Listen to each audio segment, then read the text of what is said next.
పరిశుద్ధుడు ప్రేమగల పరలోకమందున మా తండ్రి, మహిమగల రాజా, మీకు ఉన్నతమైన శ్రేష్టమైన పరిశుద్ధ నామాన్ని బట్టి వందనాలు.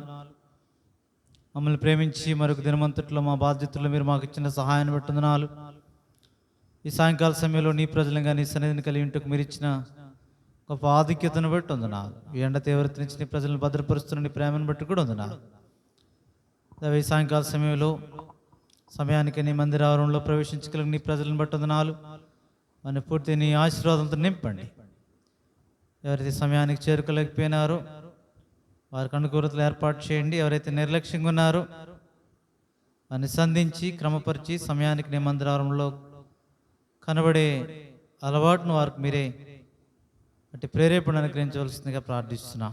నేటికి మేము కూడి వచ్చిన మేము చిన్న మందుగా మీ సన్నిధిలో కూడి వచ్చి ఉంటుండగా నియామక కొడిగా నీ వాక్యం ధ్యానించిన నిమిత్తం మేము కూడి వచ్చి ఉంటుండగా పాటల ద్వారా లేఖనం ద్వారా మీ సన్నిధి మాతో వచ్చి మమ్మల్ని నడిపించండి. సార్వత్రిక సంఘంలో చెదిరిన పరిశుద్ధులందరినీ కూడా జ్ఞాపకం చేసుకున్నాం. వారి వారి అవసరతల అక్కర్లు కూడా తీర్చండి. ముందున పరిచర్య కొరకు కూడా మమ్మల్ని బలపరచండి. ముందున వారంలో చిన్న బిడ్డల మధ్య VBS కలిగి ఉంటే కృపనివ్వండి. దేవా, శనివారం యవనస్తుల కూడిక దుద్దుకురేసు ప్రభు ప్రార్థనా మందిరంలో అభిషేకించి వాడుకోనండి.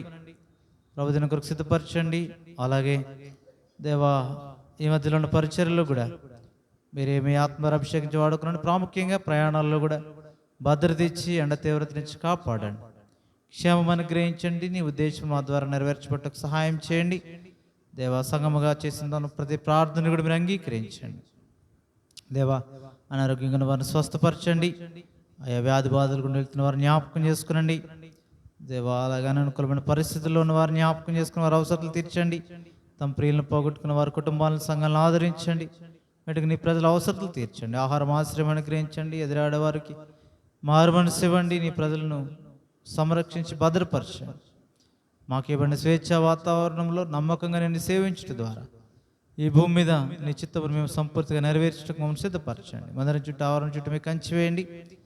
ఈ సిస్టమ్స్ అన్ని కూడా నీ మహిమార్థమే చక్కగా పనిచేయడం కృపనిమ్మని మహిమా ఘనత ప్రభావాలు నీకు ఆరోపిస్తూ మమ్మల్ని నీ కృపాస్తాలకు అప్పగించుకుంటూ కుడి వచ్చిన మాలో చిన్న బిడ్డలు మొదలుకొని వృద్ధాప్యులను మా ప్రియుల వరకు ఎవరి భాగం వారికి ఇచ్చి తృప్తిపరచబట్టుకు సహాయం చేయమని యేసుక్రీస్తు ప్రభువు రక్షక నామమున ప్రార్థించి వేడుకొనుచున్నాం తండ్రి. ఆమేన్.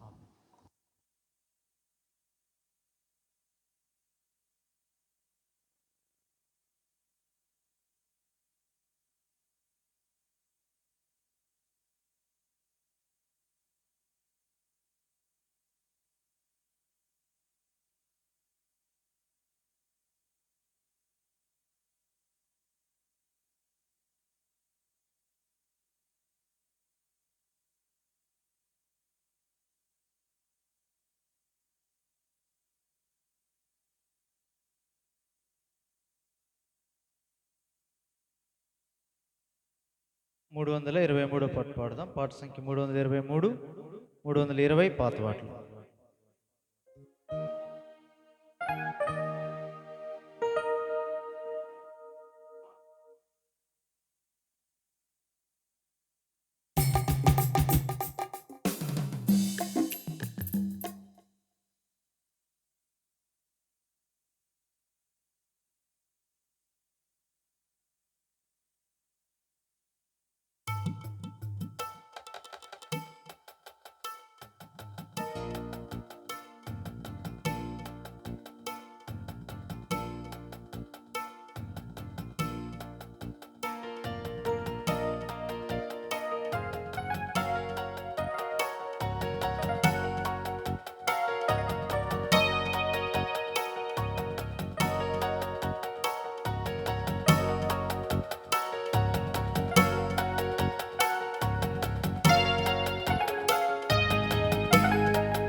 వారి కొన్నిపోవ ప్రభు యేసు వచ్చును.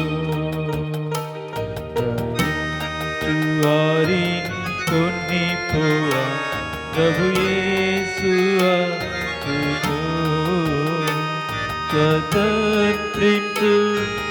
స్వతంత్రించుకునెదరుగా వారి సమస్తమున్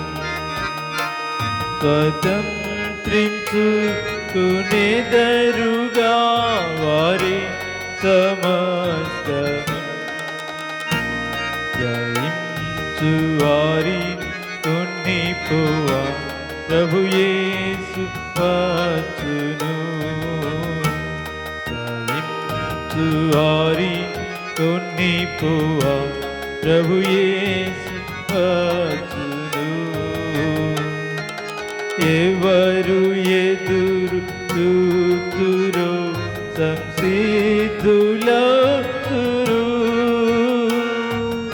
ఎవరు ఎదురు చూతురో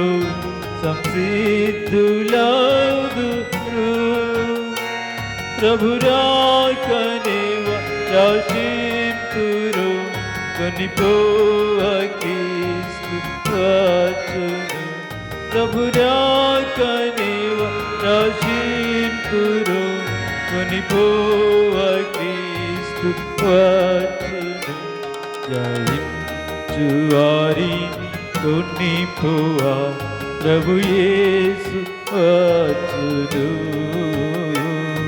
జయించు వారి కొనిపోవ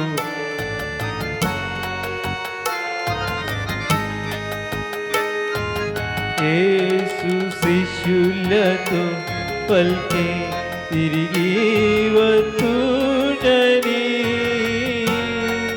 యేసు శిష్యులతో పల్కే తిరిగి వత్తుడని సిద్ధాపురం స్థలమును నేనున్న చోట మీరుండ సిద్ధాపురం స్థలమును నేనున్న చోట మీరుండ జయించు వారిని కొనిపోవా ప్రభు యేసు వచ్చును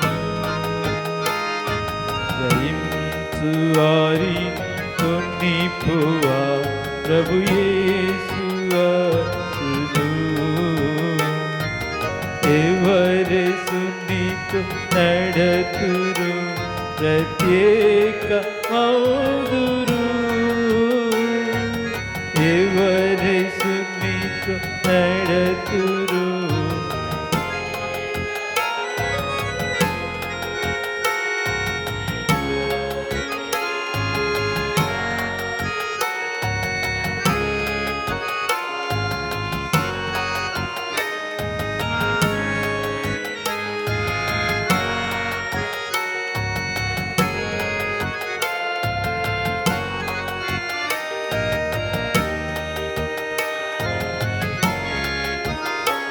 ప్రభు యేసు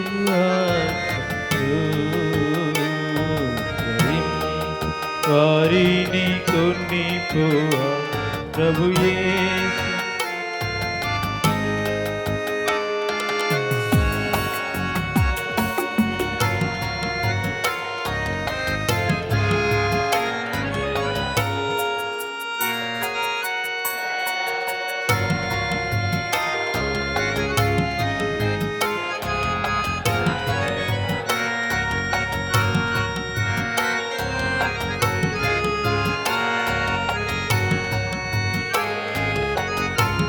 సంధింతు మమ్మును సిద్ధపరచిన యేసును సంధింతు వారిని కొనిపోవా ప్రభు యేసు వచ్చును జయించు వారిని కొనిపోవా ప్రభు యేసు వచ్చును తన సన్నిధిలో మనలనిలు నిర్దోషులను తన సన్నిధిలో మనలనిలు నిర్దోషులను బహుమానము పొందేదము ప్రభుని కోరికాయినే బహుమానము పొందేదము ప్రభుని కోరికాయినే జయించు వారిని కొనిపోవా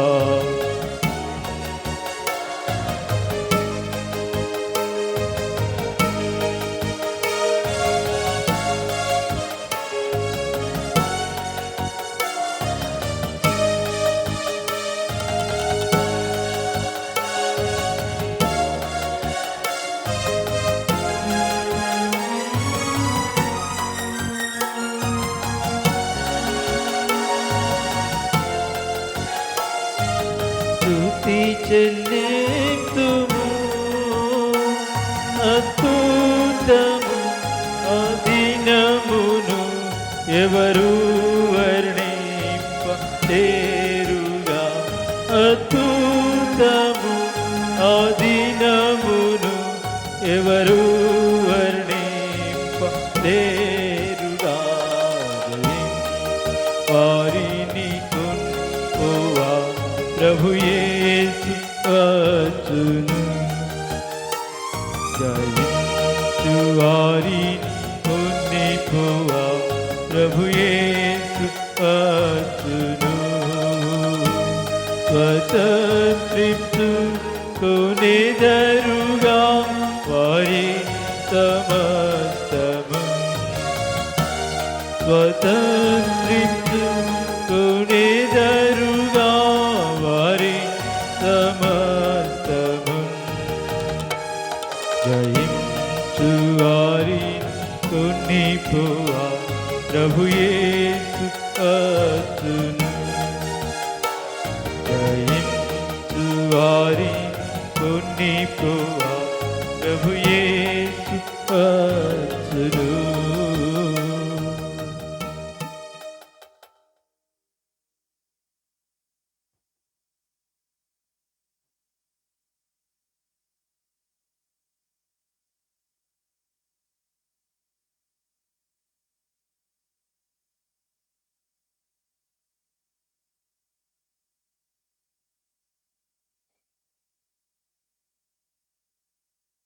మూడు వందల 378 375 378 375.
వెన్నాళ్ళు రెండు తలంపులతో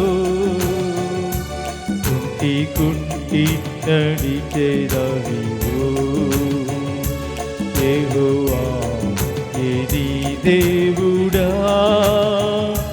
లేక వేరే దేవతలున్నారా యెహోవా ఏది దేవుడా లేక వేరే దేవతలున్నారా మనం తీర్మానించగా విపుడే మన నోట వంచన లేకుండా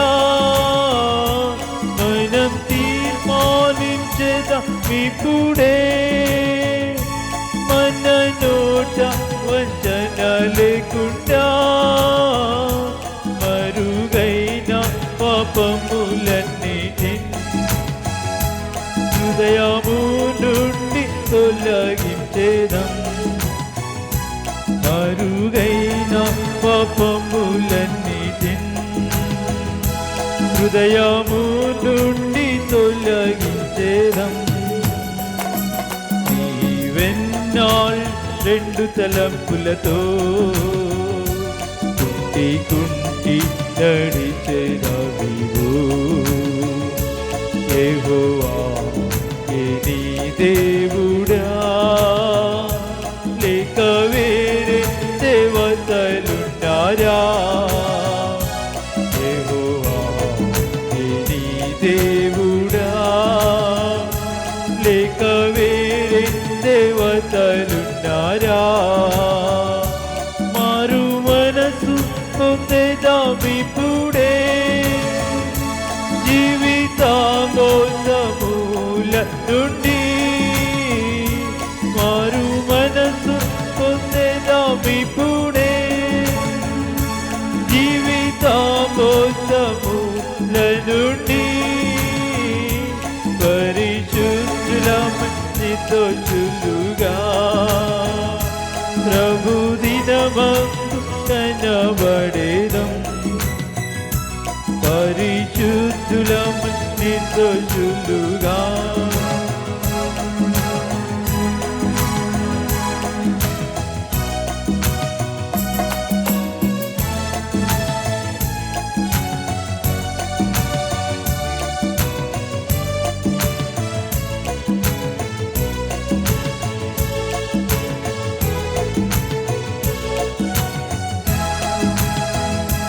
లేక వేరే దేవతలున్నారా?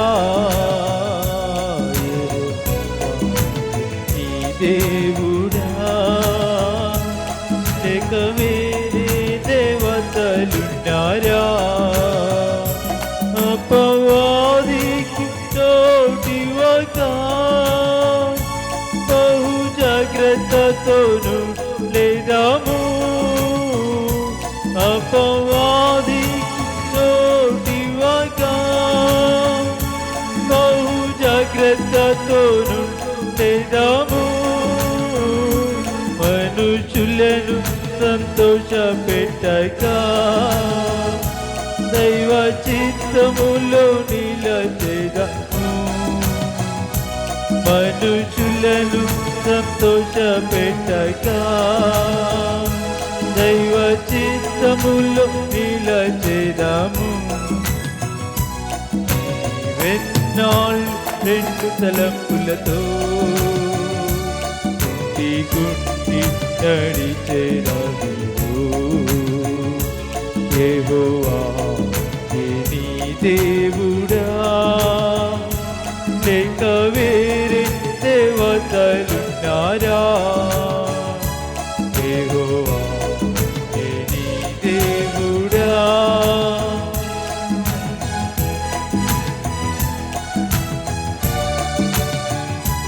నేను నా ఇంటి వారలము యెహోవానే సేవించెదము. నేను నా ఇంటి వారలము యెహోవానే సేవించెదము. నీవెవరిని సేవించెదవో ఈ దినమే తీర్మానించుకో. నీవెవరిని సేవించెదవో ఈ దినమే తీర్మానించుకో. నీవెన్నాళ్ళు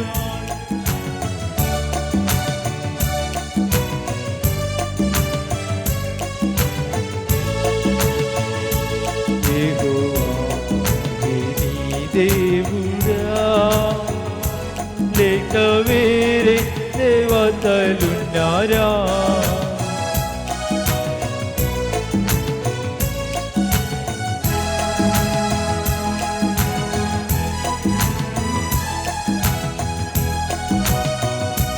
పడిపోయిన నీ బలిపీఠముపై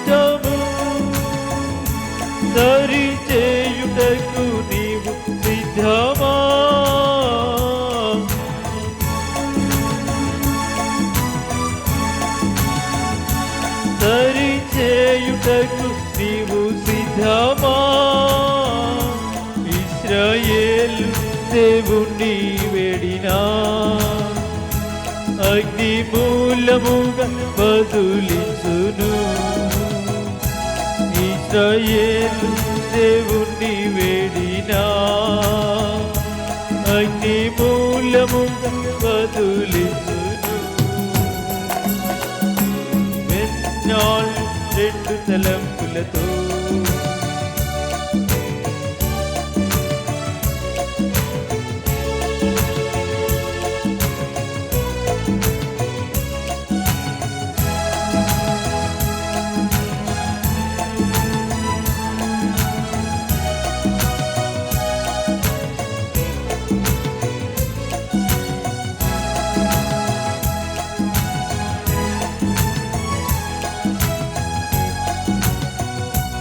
ఇంతవరకు నిన్ను నడిపినా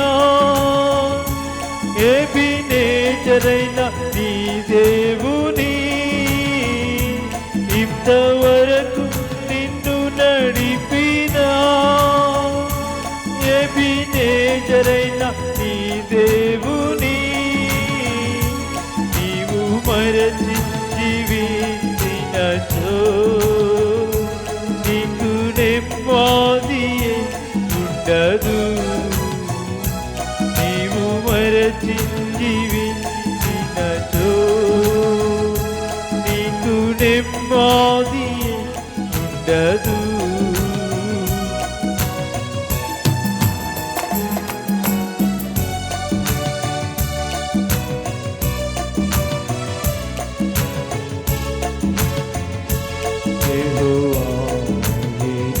దేవుడా లేక వేరే దేవతలున్నారా? యెహోవా నీ దేవుడా లేక వేరే దేవతలున్నారా? ద్వంద్వ జీవిత మార్గములు ఎరుగును అస్థిరములని.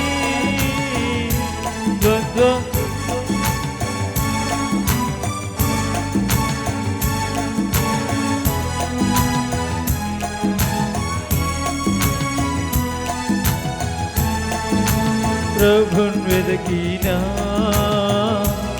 ఉన్న మహిమాతో లేదా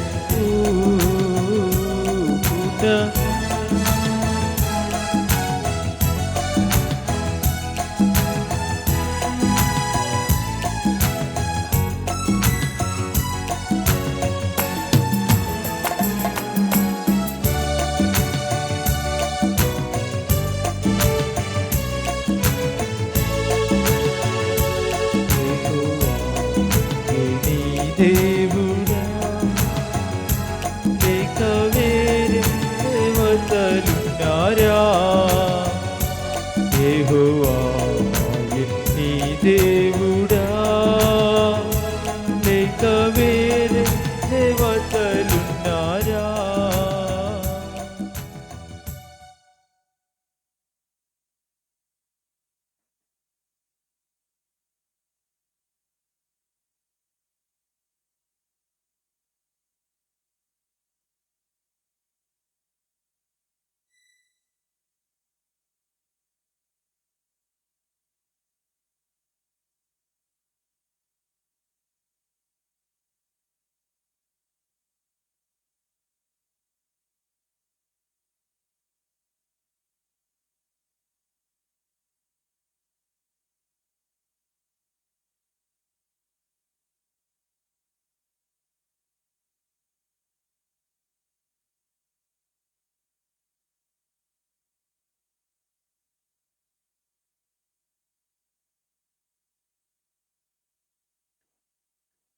ఏడు వందల నలభై ఐదు 729 745 729.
యేసు నా సిలువన్ మోసి నిన్ను నే వెంబడించెదను.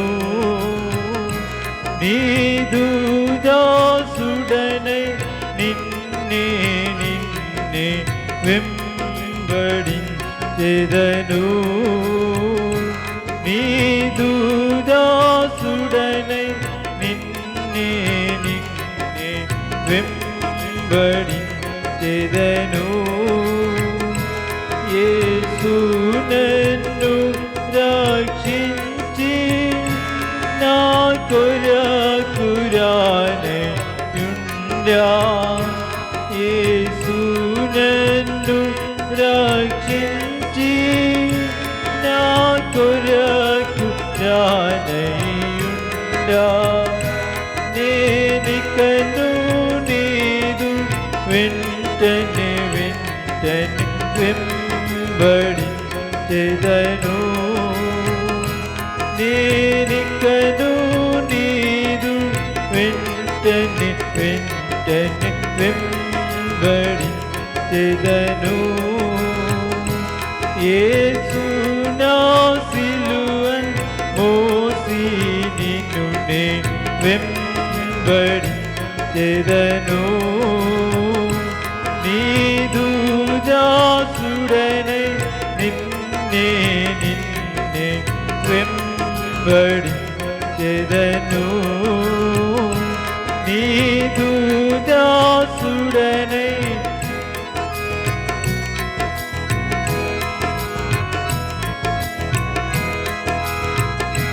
నీ ప్రాణము నాకిచ్చితివి. నేనికను నీ దాసుడనే. నీ ప్రాణం నాకిచ్చితివి. నేనికను నీ దాసుడనే. ద్రోహంబు చేయక చక్కగా వెంబడించెదను. ద్రోహంబు చేయక చక్కగా వెంబడించెదను. యేసు నా సిలువన్ మోసి నిన్ను నే వెంబడించెదను. నీదు దాసుడనై నిన్నే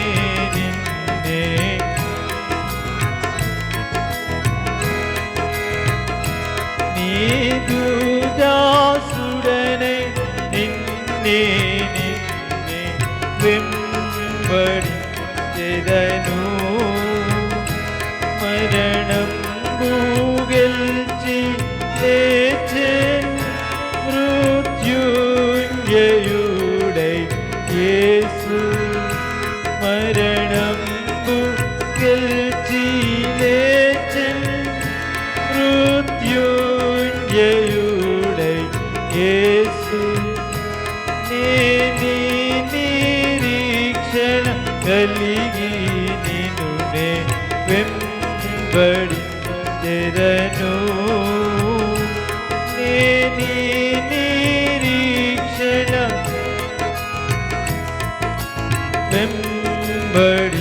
వెంబడించెదను.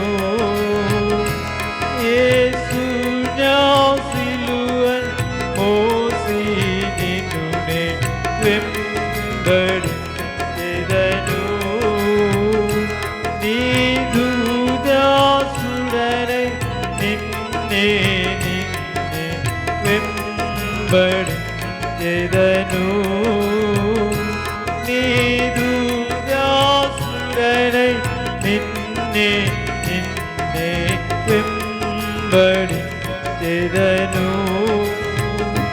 నేనేసు స్వామికి సాక్షి నా సాక్ష్యమిట్లుండగను. నేనేసు స్వామికి సాక్షి నా సాక్ష్యమిట్లుండగను. నీ దూరాకడకై వెంబడించెదను నీదు రాకడకై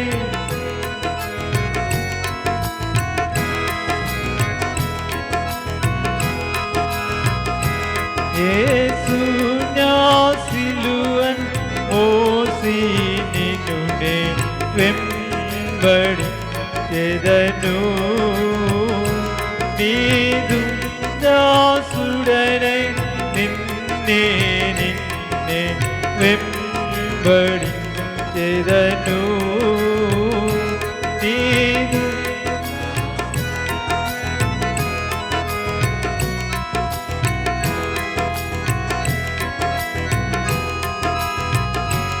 యేసు నా జీవా దాతా నా రక్షక నా ప్రభువా యేసు నా జీవా దాతా నా రక్షక నా ప్రభువా నీదు దాసుడనై నిన్నే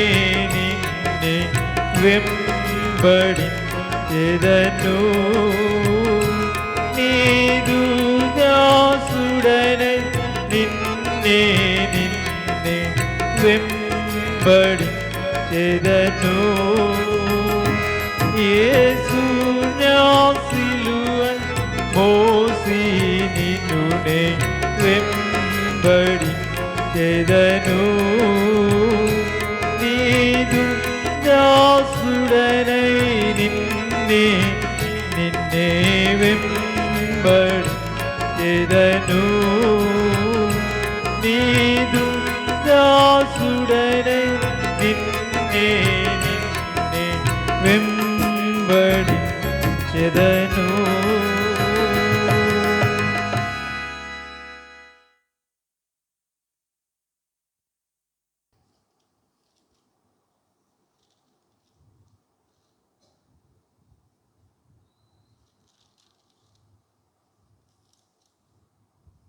ముప్పైవ అధ్యాయం ద్వితీయోపదేశ కాండము 30వ అధ్యాయం.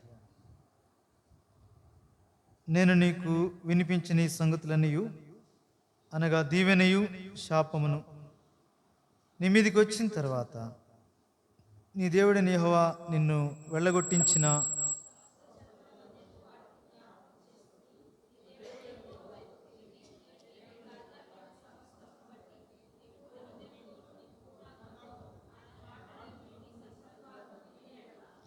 నీ దేవుడైన యెహోవా చెరలోని మిమ్మను తిరిగి రప్పించును. ఆయన మిమ్మల్ని కరుణించి నీ దేవుడైన యెహోవా ఏ ప్రజల్లోనికి మిమ్మల్ని చెదరగొట్టినో వారిలో నుండి తాను మిమ్మను సమకూర్చి రప్పించును.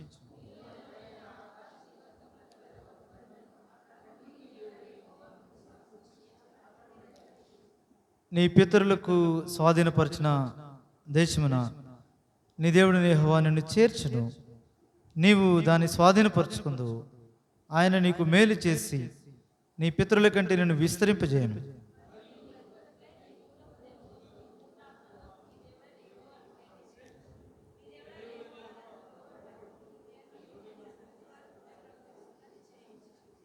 అప్పుడు నిన్ను హింసించిన నీ శత్రువుల మీదకి నిన్ను ద్వేషించిన వారి మీదకి నీ దేవుడైన యెహోవా సమస్త శాపములను తెప్పించును.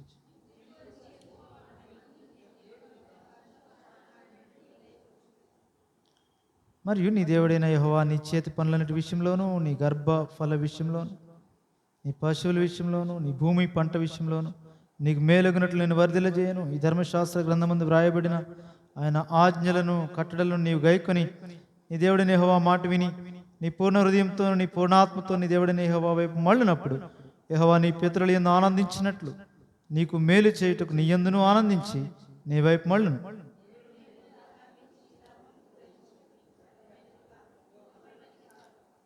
మనము దానిని విని గైకొన్నట్లు ఎవడు ఆకాశమునకు ఎక్కిపోయి మన ఎద్దుకు దాన్ని తెచ్చును అని నీవు అనుకొనుటకు అది ఆకాశమందు ఉన్నది కాదు.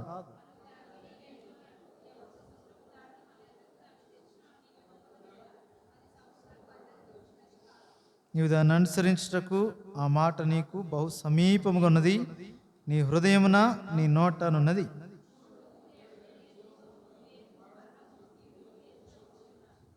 నీవు బ్రతికి విస్తరించినట్లుగా నీ దేవుడిని యెహోవాను ప్రేమించి ఆయన మార్గంలో నడుచుకుని ఆయన ఆజ్ఞలను కట్టడలను విధులను ఆచరించమని నేడు నేను నీకు ఆజ్ఞాపించున్నాను. అట్లా చేసిన యెడల నీవు స్వాధీనపరుచుకొనుటకు ప్రవేశించు దేశంలో నీ దేవుడిని యెహోవా నిన్ను ఆశీర్వదించును.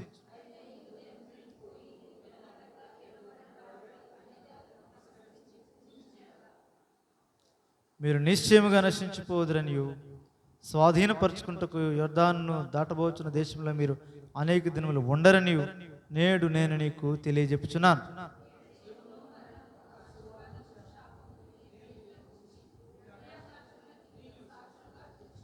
నీ పితరులైన అబ్రహాము ఇస్సాకు యాకోబులకు ఆయన ప్రమాణం చేసిన దేశంలో మీరు నివసించినట్లు యెహోవాయే నీ ప్రాణమునకు నీ దీర్ఘాయుష్నకు మూలమైనాడు. కాబట్టి నీవును నీ సంతానమును బ్రతుకుచు నీ ప్రాణమునకు మూలమైన నీ దేవుడైన యెహోవాను ప్రేమించి ఆయన వాక్యమును విని ఆయనను హత్తుకున్నట్లును జీవమును కోరుకునడి. ప్రభు సహాయం కొరకే ప్రార్థన చేద్దాం. పరిశుద్ధుడు ప్రేమగల పరలోకమందున మా తండ్రి, మరికి సరందనాలు. నీ ప్రజలంగా మమ్మల్ని మరొక పర్యాయము చిన్న మందగా నీ సన్నిధిలో సమకూర్చితివి. పాటల ద్వారా మాకు వర్తమానం ఇచ్చినారు. నీ పరిశుద్ధ లేఖనాలు కూడా ఈ దినము కొరకే మీరు ఇచ్చిన ఈ యొక్క అధ్యాయాన్ని బట్టి కూడా వందనాలు. నీ ఉద్దేశములు మాకు కనపరచండి. లోబడి జీవమును కోరుకొని నిన్ను వెంబడించి నిన్ను హత్తుకొని కొనసాగుట ద్వారా నీ ద్వారా ఆశీర్వదించబట్ట కృపనివ్వండి. చదవని లేఖనాలను విరిచి పంచేవాడు. నిలబడిన దాసుని నేను నిష్ప్రయోజక దాసుని మీద ఒప్పుకొని నన్ను నేను ఖాళీ చేసుకుని చూస్తుండగా ఏ బైబిల్ జ్ఞానము కానీ మానవ సంబంధమైన సంగతులు కానీ ప్రేరేపణ కానీ రాకుండా కేవలం నీ ఆత్మ ద్వారా నీ ప్రజలమైన మా కొరకే మీరు ఉద్దేశించిన ఉన్నతమైన సంకల్పములు, ఉద్దేశములు, జీవముల మాటలు దేవ మీరు మాకు అనుగ్రహించండి.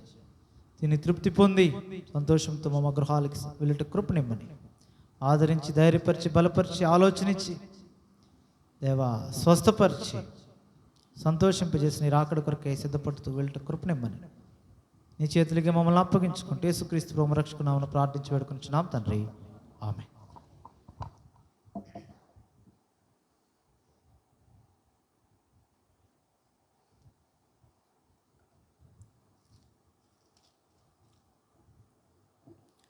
మోషే ద్వారా విలువైన ఈ సంగతులను ఇశ్రాయేలీయులకు చూపించే క్రమాన్ని మనం చూస్తూ వస్తున్నాం, ధ్యానిస్తూ వస్తున్నాం.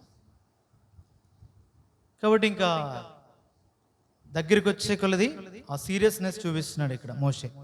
అంటే తాను వెళ్ళిపోయే గడియలు వచ్చాయి, ఇశ్రాయేలీయులు కూడా యొర్దాను దాటవలసిన గడియలు వచ్చాయి.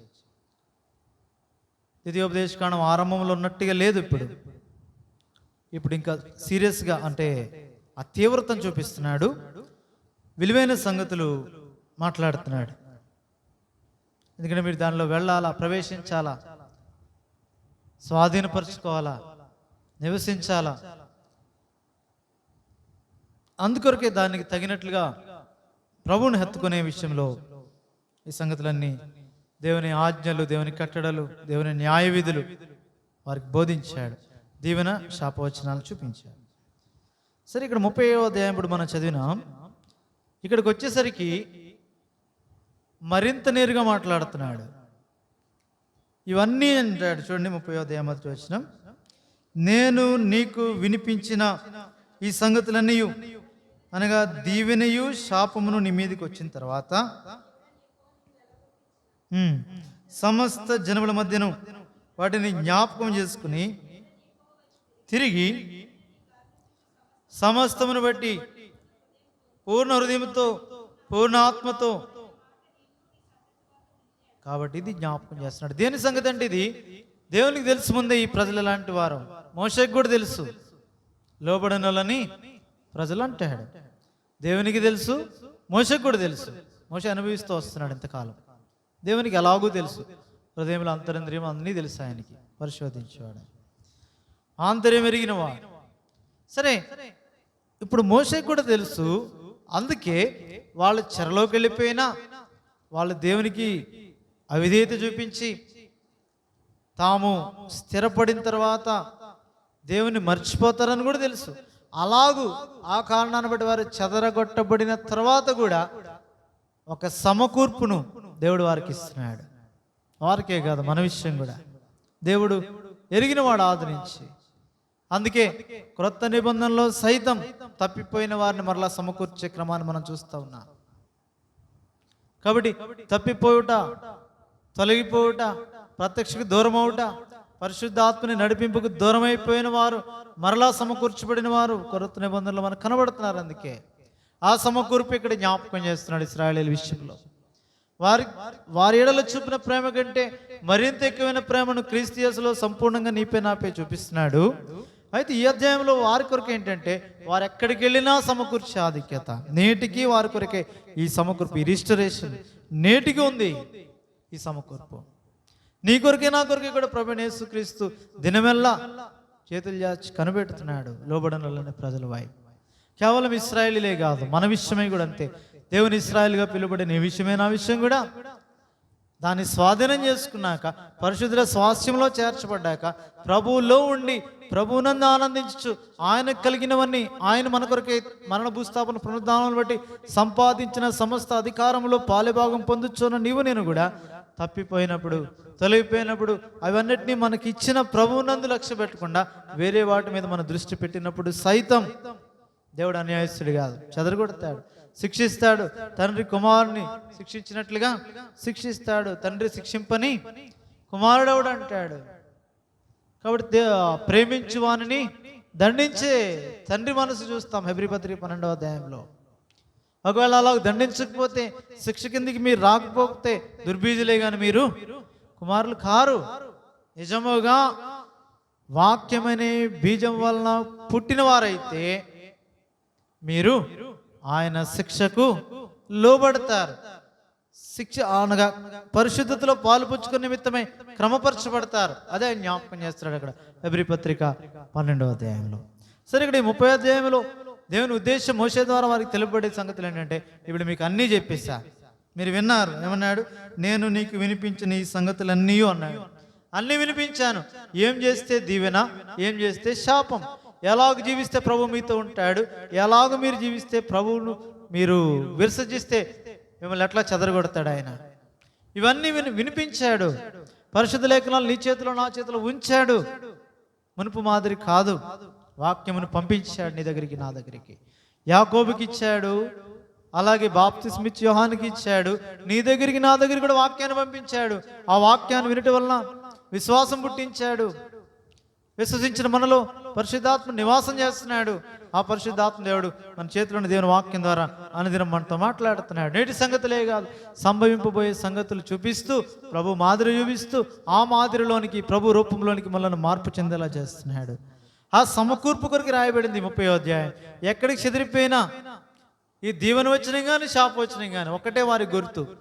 ఇక్కడ ఈ అధ్యాయంలో ఉన్న భావం ఏంటంటే, మనం చదివాం కాబట్టి ఆల్రెడీ ఎంపిక చేసుకోవాలి. ఏ సంగతుల విషయంలో? జీవము, మరణం రెండు పెట్టాడు. జీవము మేలు అన్నాడు, మరణము కీడు అన్నాడు. చూడండి 15వ వచనం చూడుము, నేడు నుండి జీవమును మేలును, మరణము కీడు రెండు పెట్టాడు. కాబట్టి జీవ మార్గం ఉంచాడు, మరణ మార్గం ఉంచాడు.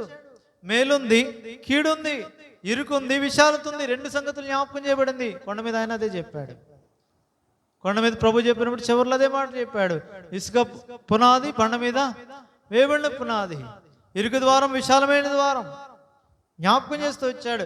కొండ మీద ఉన్నవారు, కొండ కింద ఉన్నవారు, తమ ఫలం పొందిన వారిని గురించి మాట్లాడుతున్నాడు. ఈ భూమి మీదే పరలోకంలో ధనం గుర్చుకునే వారి గురించి మాట్లాడుతున్నాడు. బయటకు కనపరచబడే వేషధారణతో కూడిన పరిశీలన నీతిని గురించి మాట్లాడుతున్నాడు. విశ్వాసంతో రహస్యమందు ప్రార్థించే సుంకరి వంటి మనస్సు కలిగిన వారిని గురించి మాట్లాడుతున్నాడు. సమీపించిన శిష్యుల విషయమై 5, 6, 7 అధ్యాయాలు, ప్రాముఖ్యంగా 6వ అధ్యాయం 7వ అధ్యాయంలో మత్తయి సువార్తలో. కాబట్టి అదే సంగతులు ఇక్కడ కూడా ముందుగానే అట్టి మనస్సు ఇశ్రాయేలీయులకు వచ్చిన నిమిత్తమై చెప్తున్నాడు. మీకు ఎదుటకు మీ ముందు రెండు ఉన్నాయి మార్గాలు. అయితే ఒకటి మాత్రం నిశ్చయం ఏంటంటే, మీరెవరంటే మీ దేవుడిని యెహోవాకు ప్రజలు, స్వకీయ సాంపాద్యము, ఆయన మిమ్మల్ని ఏర్పరచుకున్న జనాంగం, మీరు ఏర్పరచబడిన వంశం అంటాడు క్రొత్త నిబంధనలో. మీరు మేలైనా చేయండి, మేలునన్నా కోరుకోండి, కీడునన్నా కోరుకోండి. మీరు కోరుకునేది ఏదైనా మీరు మాత్రం ఎవరు? ఆయన ప్రజలే. మీరు దేవుని ప్రజలే, అందులో సందేహం ఏం లేదు. ఆయన ఏర్పాటులో పశ్చాత్తాపడ్డు, ఆయన పిలుపు విషయంలో పశ్చాత్తాపడ్డు, ఆయన మారడు. యేసుక్రీస్తు నిన్న నేడు ఒకటే రీతిగా ఉన్నాడు. అవును, యుగయుగములు ఒకటే రీతిగా ఉంటాడు. ఆయన మార్పు లేనివాడు కాబట్టే యాకోబు సంతతి వారైన మీరు లయము కలదు. ఆయనే మార్పు చెందలేదు కాబట్టి, ఆయన ఏర్పాటు కూడా మార్పు లేదు కాబట్టి, ఆయన పిలుపు విషయమే మార్పు లేదు కాబట్టి, ఆయన తాను పిలుచుకుని ప్రథమంగా ఆయనకు కొరకైన స్వాస్థ్యంగా పిలుచుకున్న మొదటి వారిగా ఉండవలసిన ఇశ్రాయేలీయులు నా జ్యేష్ఠ కుమారుడని పిలువబడే వారి విషయంలో దేవుడు చెప్తున్న మాటలు ఇవి. ఏమి మార్పు చెందబవేమి, వారు ఆయన ప్రజలే. కానీ లోకం విషయంలో ఇశ్రాయేలు దేవుడిని యెహోవా, ఆ దేవుని యొక్క గుణలక్షణాలని కూడా ఆ ప్రజలను బట్టి ఆయన లోకానికి చూపిస్తున్నాడు. పాత నిబంధనలో, క్రొత్త నిబంధనలో సంఘమనే నీ నుంచి నా నుంచి దేవుని ఇశ్రాయేలుగా పిలువబడే మన ద్వారా క్రీస్తు యొక్క ప్రత్యక్షత లోకానికి తీసుకుని వెళ్ళాలని దేవుడు చూపిస్తున్నాడు. ఆయన మార్పు చెందినవాడు, మార్పు లేనివాడు, శాశ్వత కాలం ఒకే రీతిగా ఉండేవాడు, అల్ఫా ఒమేగా అయినవాడు, మొదటివాడు కడపటివాడు, జీవించేవాడు. ఆ దేవుడు నీకు నాకు చెప్పే సంగతులు ఏమంటే, అప్పుడు ఇశ్రాయేలీయుల ద్వారా తనను ప్రత్యక్షపరుచుకున్నాడు. దానిలో ఏముందంటే, ఇశ్రాయేలీయుల ప్రజల యొక్క వారు చేసిందంటే వారి యొక్క క్రియలు ఉన్నాయి అక్కడ. వారు జీవించిన జీవన విధానాన్ని బట్టి బయటికి దేవుని యొక్క ప్రత్యక్షత ఉంది. క్రొత్త నిబంధనలు అలా కాదు, మనం చేసింది కాదు. కలువరి శిలువలో ప్రభు చేసిన కార్యాన్ని బట్టియే క్రీస్తును మనం ప్రత్యక్షపరచుట. మనం చేసేది ఏం లేదు క్రొత్త నిబంధనలో. పాత నిబంధనలు మాత్రం వారి క్రియలు, వారి నియమాలు, వారి ఆజ్ఞలు, వారి కొరకు ఇవ్వబడిన ధర్మశాస్త్రాన్ని వారు నెరవేర్చటను బట్టో లేదా నెరవేర్చకపోవటను బట్టో వారి దేవుడు వారికి, అంటే అర్థమయ్యేదారు చెప్పాలంటే, వారు దేవుని మాటను అనుసరించి నడుచుకుంటారా, ఆ దేవుని యొక్క ఆశీర్వాదాలని వారు అనుభవిస్తారు. దానిని బట్టి లోకము వారు యెహోవా చేత ఆశీర్వదించబడిన జనాంగం అని చెప్పుకుంటారు. దేవుని యొక్క ఆశీర్వాదం ఏంటో, దానికి కారణమైన దేవునికి లోబడే వారి స్వభావం ఏంటో లోకానికి తెలియపరచబడతారు. రెండో వైపు చూసి వారు కీడును కోరుకుంటే వారికి ఏమవుద్ది? శాపం వస్తుంది. వారి శాపాన్ని బట్టి వారు అన్ని జనులకు అప్పగించబడతారు, ఇతర రాజ్యాలకు అప్పగించబడతారు.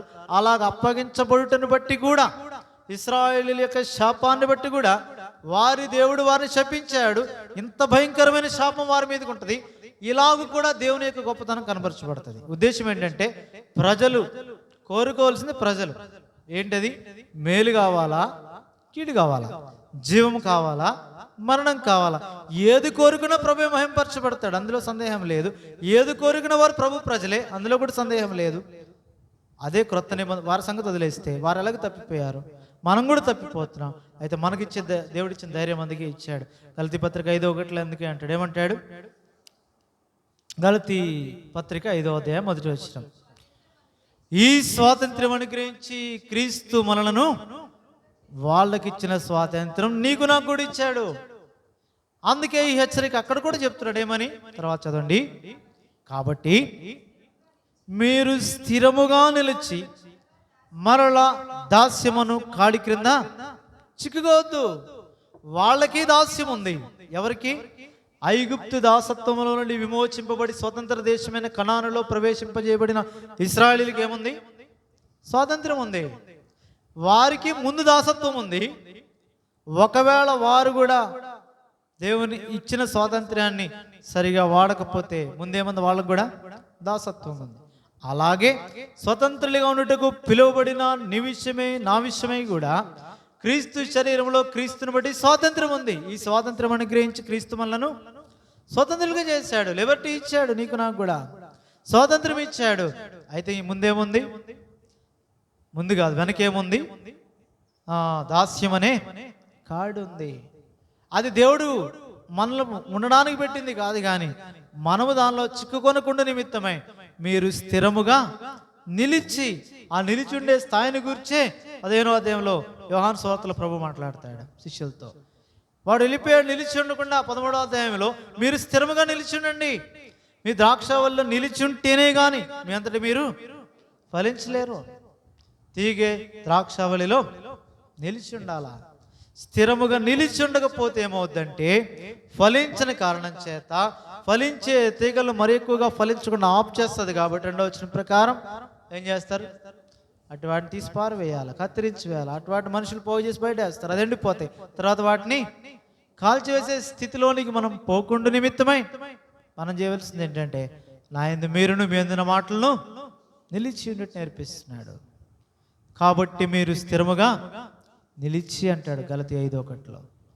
ఆ యొక్క సమకూర్పు, ఒకరు తప్పిపోయావా, ఒకవేళ తొలగిపోయావా, ఆ సమకూర్పుని గురించి మాట్లాడుతున్నాడు ఇక్కడ. చెదిరిపోయారు వారు, తొలగిపోయారు వారు దేవుని మార్గాల నుండి. న్యాయాధిపతుల గ్రంథం నుండి ఆ సంగతులు మనం చూస్తాం. యెహోషువ సంగతులు అయిపోయినాయి. పెద్దలు యెహోషువ దినాల్లో ఉన్న పెద్దలు కూడా చనిపోయారు. ఇప్పుడు యెహోవా తమ కొరకే చేసిన గొప్ప కార్యం లేనను ఎరుగని వేరే తరం వచ్చేసింది. బయలుదేవతలు అష్టారోత్ దేవతలను పూజిస్తూ వెళ్ళారు. ఆ కారణం చేత దేవుడు వారి శత్రువులకు వైపు వెళ్ళిపోయాడు. దేవుడు వారికి శత్రువు అయిపోయాడు. ఇశ్రాయేలీయులకి చెదరగొట్టాడు వారిని.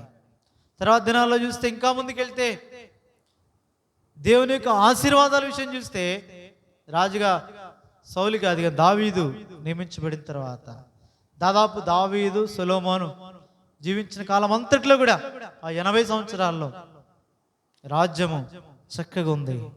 దేవుని ఆశీర్వాదాలు వారు చూచారు. ఇంకా సొలొమోను దినాల్లో అయితే మరింత ఎక్కువగా దేవుని ఆజ్ఞలకు, కట్టడలకు, విధులకు లోబడిన దినాలవి. అంతకాలం కూడా దేవుడు వారిని ఏం చేశాడు? ఆశీర్వదించాడు. ఎప్పుడైతే ఇంక చివరి దినాల్లో రాజరికంలో ఇశ్రాయేలు విషయంలో ఇక బయలుదేవతల్ని ఇట్లా ఎప్పుడైతే పూజించారో వాళ్ళు ఏమయ్యారు? చెదరగొట్టబడ్డారు, బబులోను చెరకి వెళ్ళిపోయారు. కల్దీయులు ఇంకా తర్వాత ఇంకా మాది పారసీక దేశాల తర్వాత ఇట్లా చెరలోనికి పోకుండా ఇంకా అలాగ వెళ్తూ సమకూర్చబడుతూ వచ్చారు. కానీ సంపూర్ణమైన సమకూర్పు కాదు. దాని గురించి ఇక్కడ రాయట్లేదు ఆయన. సంపూర్ణమైన ఇక్కడ 30వ అధ్యాయంలో రాయబడిన భౌతిక సంబంధమైన ఇశ్రాయేలీల సమకూర్పు జరిగింది, నెరవేర్చబడింది. కానీ అది ఆ దినాల్లో జరిగింది కాదు, బైబిల్ రాసిన తర్వాత జరిగింది. అది ఈ తరంలో జరిగింది. అది ఇశ్రాయేలీలు ఒక రాజ్యముగా, ఒక స్వతంత్ర రాజ్యముగా ప్రకటించబడి సమకూర్చబడిన తర్వాత దేవుడు వారిని ఆశీర్వదించాడు. ఆ ఎండిన నేలను, ఆ యొక్క సారవంతములు కానిదిగా కనబడిన సంగతులను ఫలవంతమైనదిగా చేసి, జ్ఞానం ఇచ్చి, దీర్ఘాయువు ఇచ్చి వారిని సమకూర్చాడు. అది ఎప్పుడంటే బబులోను నుంచి తిరిగి వచ్చాక కాదు. చెరలోకి వెళ్ళిన ఇశ్రాయేలీయులు బైబిల్లోనూ మనకు కనబడుతున్నట్లుగా పాత నిబంధనలు వచ్చినప్పుడు కాదు. ఎందుకంటే వారు అట్టి ఆశీర్వాదం పొందలే, సమకూర్చబడ్డారు. కానీ ఇక్కడ రాయబడినంత ఆశీర్వాదాలు వారికి రాలేదు. ఇవ్వబడిన స్థలాలు కూడా వారికి స్వాధీనపరచుకోలేకపోయారు. చూడండి 3వ వచనం. తిరిగి రప్పిస్తాడు, మిమ్మల్ని కరుణించి ఏ ప్రజలను మిమ్మల్ని చెదరగొట్టినో రప్పించును. ఎక్కడికి వెళ్ళిపోయినా ఆకాశ దిగంతముల వరకు వెళ్ళగొట్టబడినా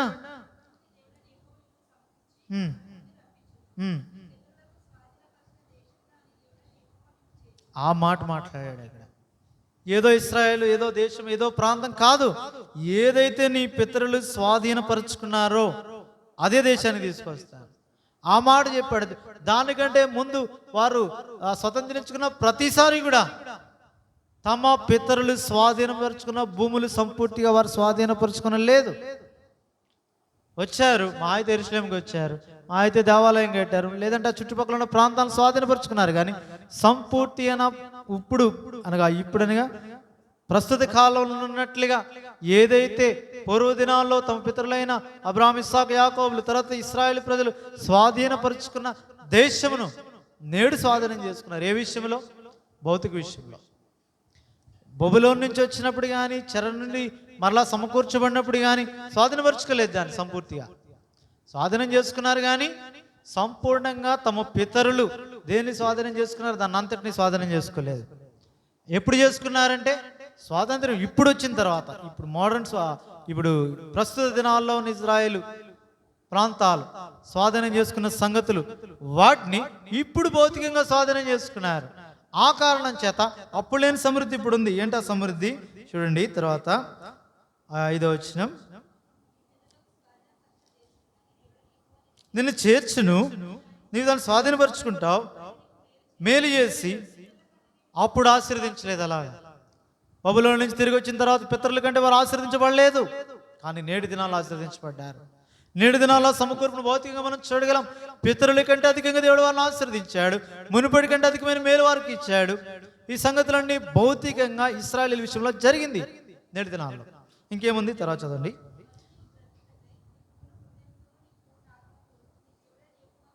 తర్వాత 9వ వచనం చదవండి. నీ చేతి పనుల విషయంలో, గర్భఫల విషయంలో, పశువుల విషయంలో, ఇవన్నీ కూడా అప్పుడు లేవు. బబులోను నుంచి తీసుకొచ్చినప్పుడు కొద్దిగా ఉంది, కానీ సంపూర్ణమైన విస్తరణ లేదు. ఇప్పుడుంది. ఇప్పుడు ఇవన్నీ కూడా సమకూర్చబడ్డాయి. ఇశ్రాయేలీయులు నేటి దినంలో ఇవన్నిట్లో భౌతికంగా గమనించండి, భౌతికమైన భూభాగం విషయమైన స్వాధీనం పాత నిబంధన. ఇదే అధ్యాయంలో ఆత్మ సంబంధమైన స్వాధీనాన్ని గురించి కూడా మాట్లాడుతున్నాడు. ఆత్మ సంబంధం అంటే వారి విషయంలో ఏం మాట్లాడతాడు? ఏ పదం వాడారు? ఇశ్రాయేలీయుల విషయంలో హృదయ సంబంధమైన వాడారు. శరీర సంబంధమైన, రెండవది హృదయ సంబంధమైన. అందుకే ఇప్పుడు అది చదవండి. 6వ వచనం. నీవు బ్రతుకుటికై నీ పూర్ణ హృదయంతో, నీ పూర్ణ ఆత్మతో నీ దేవుడిని యెహోవాను ప్రేమించున్నట్లు నీ హృదయమునకును నీ సంతతి వారి హృదయమునకును. ఇది ఇంకా జరగలేదు వారి జీవితాల్లో.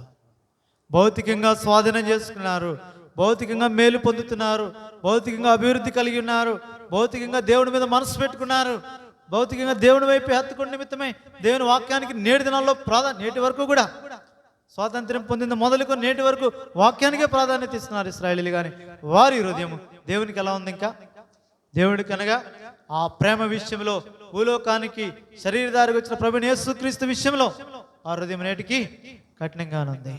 సున్నతి చేయబడలేదు, ఆ సమకూర్పు ఇంకా జరగలేదు. ఆ సమకూర్పు అయిపోతే ప్రభువైన యేసుక్రీస్తు మధ్యాకాశానికి వస్తాడు. ఆ సమకూర్పు కొరకే వారు ఆయన్ని చూస్తారు, ఆయన పొడిచిన వారిని కూడా చూస్తారు, రొమ్ము కొట్టుకుంటారు. ఆ దినము రాకముందే దేవుడు ఇప్పుడు వాళ్ళతో కదా మాట్లాడేది, నీతో నాతో మాట్లాడుతున్నాడు. ఒకవేళ మన విషయంలో దేవుడు ఇచ్చిన స్వాతంత్రతను వారికి కూడా ఇచ్చాడు. అయితే ఆ స్వాతంత్రతలో భౌతికంగా తీసుకున్నారు వారు, ఆత్మీయంగా తీసుకోలేదు. శిష్యులు కూడా అడిగారు అపోస్తల కార్యంలో, ప్రభువా ఇశ్రాయేలునకు రాజ్యం మరలా అనుగ్రహిస్తావా? భౌతిక సంబంధమైన రాజ్యం కొరకే వారు కనిపెట్టారు, పొందారు. కానీ అదే అధ్యాయంలో, అదే ధర్మశాస్త్రంలో మోషే వేరొక సంగతులు చెప్పాడు, హెచ్చరిక ఇచ్చాడు. ఏమన్నాడు? సున్నతి లేని మీ హృదయములను సున్నతి చేసుకుని ఇక మీదట ముష్కరులు కాకుండుడి. దుర్బీజులు కావద్దు, ముష్కరులు కావద్దు. స్టెఫెన్ అంటాడు కదా, దేవుని వాక్యమునకు లోబడిని ముష్కరులారా అంటాడు అక్కడ 7వ అధ్యాయంలో అపోస్తల కార్యములు 7వ అధ్యాయం అపోస్తల కార్యములు 7వ అధ్యాయం 51వ వచనం. ముష్కరులారా, హృదయములను చెవులను దేవుని వాక్యమునకు లోబరుచునులని వాళ్ళారా, మీ పితరుల వలె మీరును ఎల్లప్పుడూ పరిశుద్ధాత్మను ఎదిరించారు. అప్పటి నుంచి అదే పని వారికి. కారణం ఏంటంటే కఠినమైన హృదయం కలిగిన వారు, లోబడనొల్లని వారు. అయితే నీతో నాతో అదే మాట్లాడుతున్నాడు. దేవుడిచ్చాడు స్వాతంత్ర్యం, స్వాధీనపరుచుకోమన్నాడు, స్వాతంత్ర్యం ఇచ్చాడు. వారిని ఒక సైన్ బోర్డుగా పెట్టాడు ఇశ్రాయేలీయుల్ని. అయితే నీ విషయమే నా విషయమే జ్ఞాపకం చేస్తున్నాడు. అందుకే పలుమార్లు ఈ హృదయ సంబంధమైన వాటి విషయంలో సమకూర్చిన నిమిత్తమే వర్తమానాలు పంపించాడు ప్రవక్తల ద్వారా. పెందల కన్నా లేచి వారు వర్తమానం తీసుకెళ్లారు, కానీ లోబడలేదు. ఈ ప్రజలు దూరంగానే ఉన్నారు. మోషే మొదలుకొని ప్రవక్తలందరూ ప్రవచిస్తూ వచ్చిన వారు లోబడలేదు. యేసుకేలు గ్రంథం 36వ అధ్యాయంలో అంటాడు, మీకు నూతనమైన 36 కదా, యేసుకేలు గ్రంథం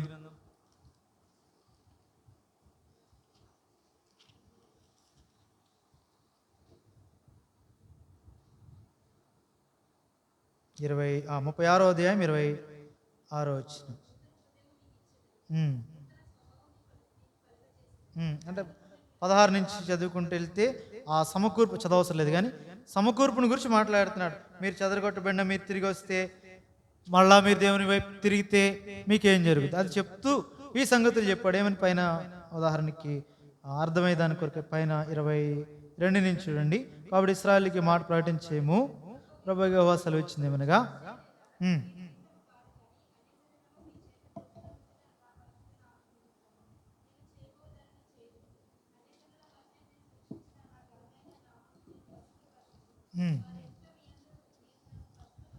నేను నన్ను పరిశుద్ధపరచుకునగా నేను ప్రభువు యెహోవానని వారు మొదటి దాని గురించి చూసాం మనం. వారు మేలు చేసినా కీడు చేసినా, మేలు కోరుకున్నా కీడు కోరుకున్నా, జీవం కోరుకున్నా మరణం కోరుకున్నా, తాను వారి మధ్య పరిశుద్ధపరుచుకుంటాడు, తాను వారు దేవుడని చూపిస్తాడు. ఆయన పరిశుద్ధ దేవుడని తెలుసుకున్న నిమిత్తమే వారిని శిక్షిస్తాడు, లేదా శపిస్తాడు, లేదంటే ఆశీర్వదిస్తాడు.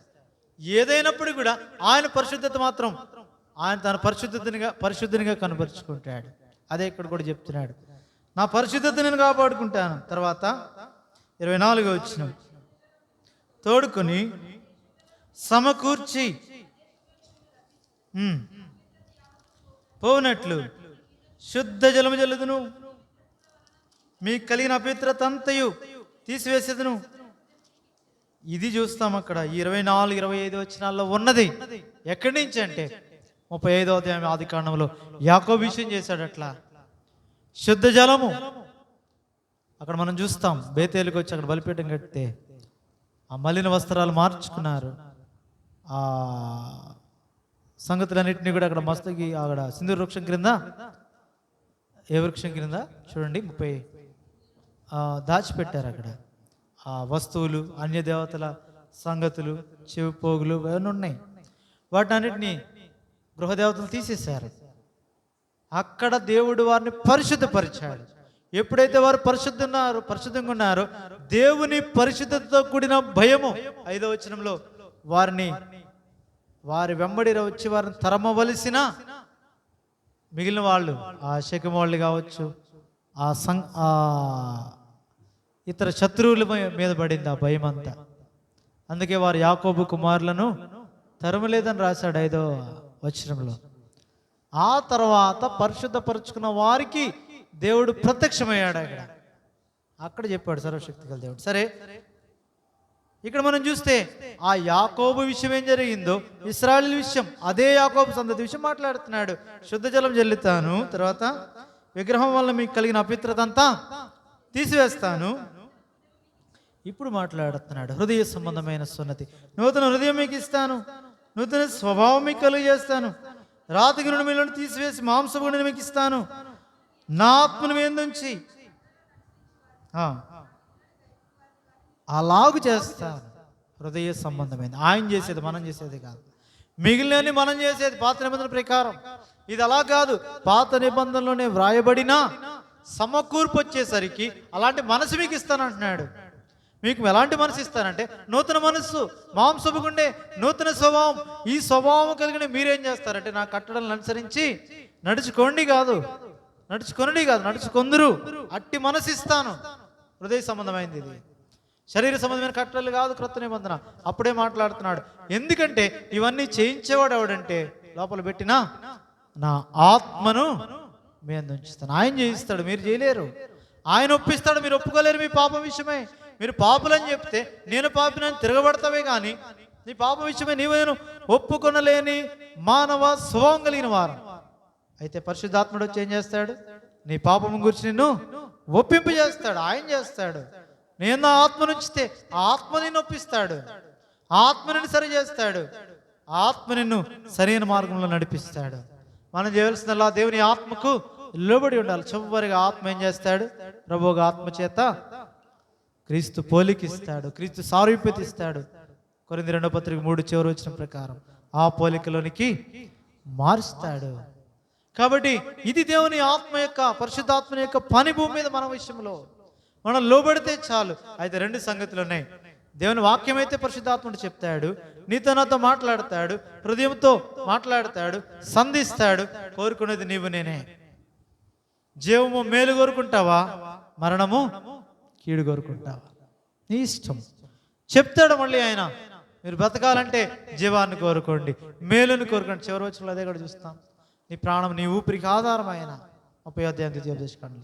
కోరుకోండి, జీవాన్ని కోరుకోండి, ఆయనను కోరుకోండి, ఆయనను హత్తుకోండి, ఆయన వాక్యానికి లోబడండి. ఎప్పుడైతే మాటలు అదే హెజ్కేలు కూడా మాట్లాడుతున్నాడు. ఇప్పుడు వారి కొరకు మాత్రమే కాదు, ఇశ్రాయేలీల కొరకే కాదు, హెజ్కేలు విషయం అయితే మన కొరకు కూడా మాట్లాడుతున్నాడు. సమకూర్చబడిన దేవుని మందిరాన్ని గురించి తర్వాత చెప్తాడు. అదే ఇక్కడ 37వ అధ్యాయంలో చూస్తాం, చెదిరిపోయిన ఇశ్రాయేలీలు, ఆ ఎముకల విషయం చూస్తాం. వాటిలోనికి జీవాత్మ ఎలా వచ్చింది, మాంసం ఎలా వచ్చింది, ఎలాగ సమకూర్చబడింది. సమకూర్చబడి ఇశ్రాయేల్ 37వ అధ్యాయంలో హెజ్కేలు మాట్లాడతాడు. సరే, నీ విషయం నా విషయం ఆలోచన చేస్తే ఆయన వారగున్నట్టుకు పిలువబడ్డా, ఆయన శరీరంలో చేర్చబడ్డా, ఆయన యొక్క మహిమ నీకు నాకు ఇచ్చాడు, ఆయన బాధ్యత ఈ భూమి మీద నీకు నాకు ఏదైతే సంకల్పించాడో అది ఇచ్చాడు. వాటన్నిటితో పాటు మొదటిగానే ఆయన విశ్వసించిన మనలో ఆయన ఆత్మనుంచాడు. ఇవన్నీ కలిగిన మనం తొలగిపోతాం, తప్పిపోతాం, అందులో తప్పేమి కాదు. పొరపాట్లు ఉన్నాయి, లోటుపాట్లు ఉన్నాయి. అయితే సమకూర్పు ఉందా లేదా, ఇది చాలా ప్రాముఖ్యం. ప్రేమించాడు కాబట్టి స్వాతంత్రం ఇచ్చాడు. ఈ స్వాతంత్రాన్ని శరీర క్రియలకు వాడుతున్నామా, ఆత్మానుసారంగా నడుచుకొని దేవుని చిత్త ప్రకారం ఆయన యొక్క బహుమానం కొరకే గురి యొద్దకు పరిగెడుతున్నామనేది చాలా ప్రాముఖ్యమైన సంగతి. అందుకే స్పష్టంగా ఈ సంగతులు జ్ఞాపకం చేస్తున్నాడు హెజ్కేలు గ్రంథంలో. అందుకే ఈ సమకూర్పును గురించి చెప్తున్నాడు, పలుమార్లు హెచ్చరిస్తున్నాడు. క్రొత్త నిబంధనలు కూడా అదే అంటాడు పౌలు కూడా. ఆ శరీర సంబంధమైన ఇశ్రాయేల్ గురించి రోమాపత్రిక 9, 10, 11 అధ్యాయాలు అదే చెప్తాడు. శరీర సంబంధమైన ఇశ్రాయేల్ గురించి మాట్లాడతాడు. చూడండి, రోమాపత్రిక 9వ అధ్యాయం, పౌలు రోమిలికి రాసిన పత్రిక 9వ అధ్యాయం మొదటి నుంచి. నాకు బహు దుఃఖమును నా హృదయంలో మానని వేదన కలవు. క్రీస్తుని నిజమే చెప్తున్నాను, అబద్ధమాట్లేదు. పరిశుద్ధాత్మ నా మనస్సాక్షినాథ కూడా సాక్ష్యం ఇచ్చినది.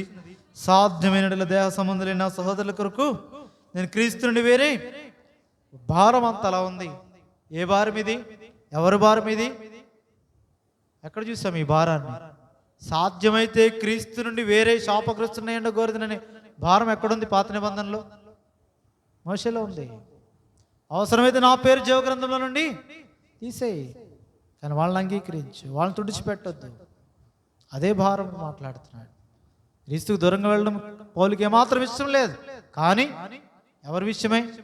దేహ సంబంధులైన నా సహోదరుల విషయమై. సాధ్యమైతే క్రీస్తుని వేరే శాపగ్రస్తుడినే. తనకు తెలుసు క్రీస్తుని వేరైతే ఉండేది శాపమే, క్రీస్తు ఉంటే వచ్చేది ఆశీర్వాదం. తెలిసినోడే, తెలియనోడేం కాదు. అందుకే అన్నాడు అంత ధైర్యంగా, నా మట్టుకైతే బ్రతుకుట క్రీస్తే, చావైతే మేలు, లాభం నాకు. ఎందుకంటే క్రీస్తుతో ఉంటేనే నాకు మేలు, అదే లాభం, అదే ఆశీర్వాదం.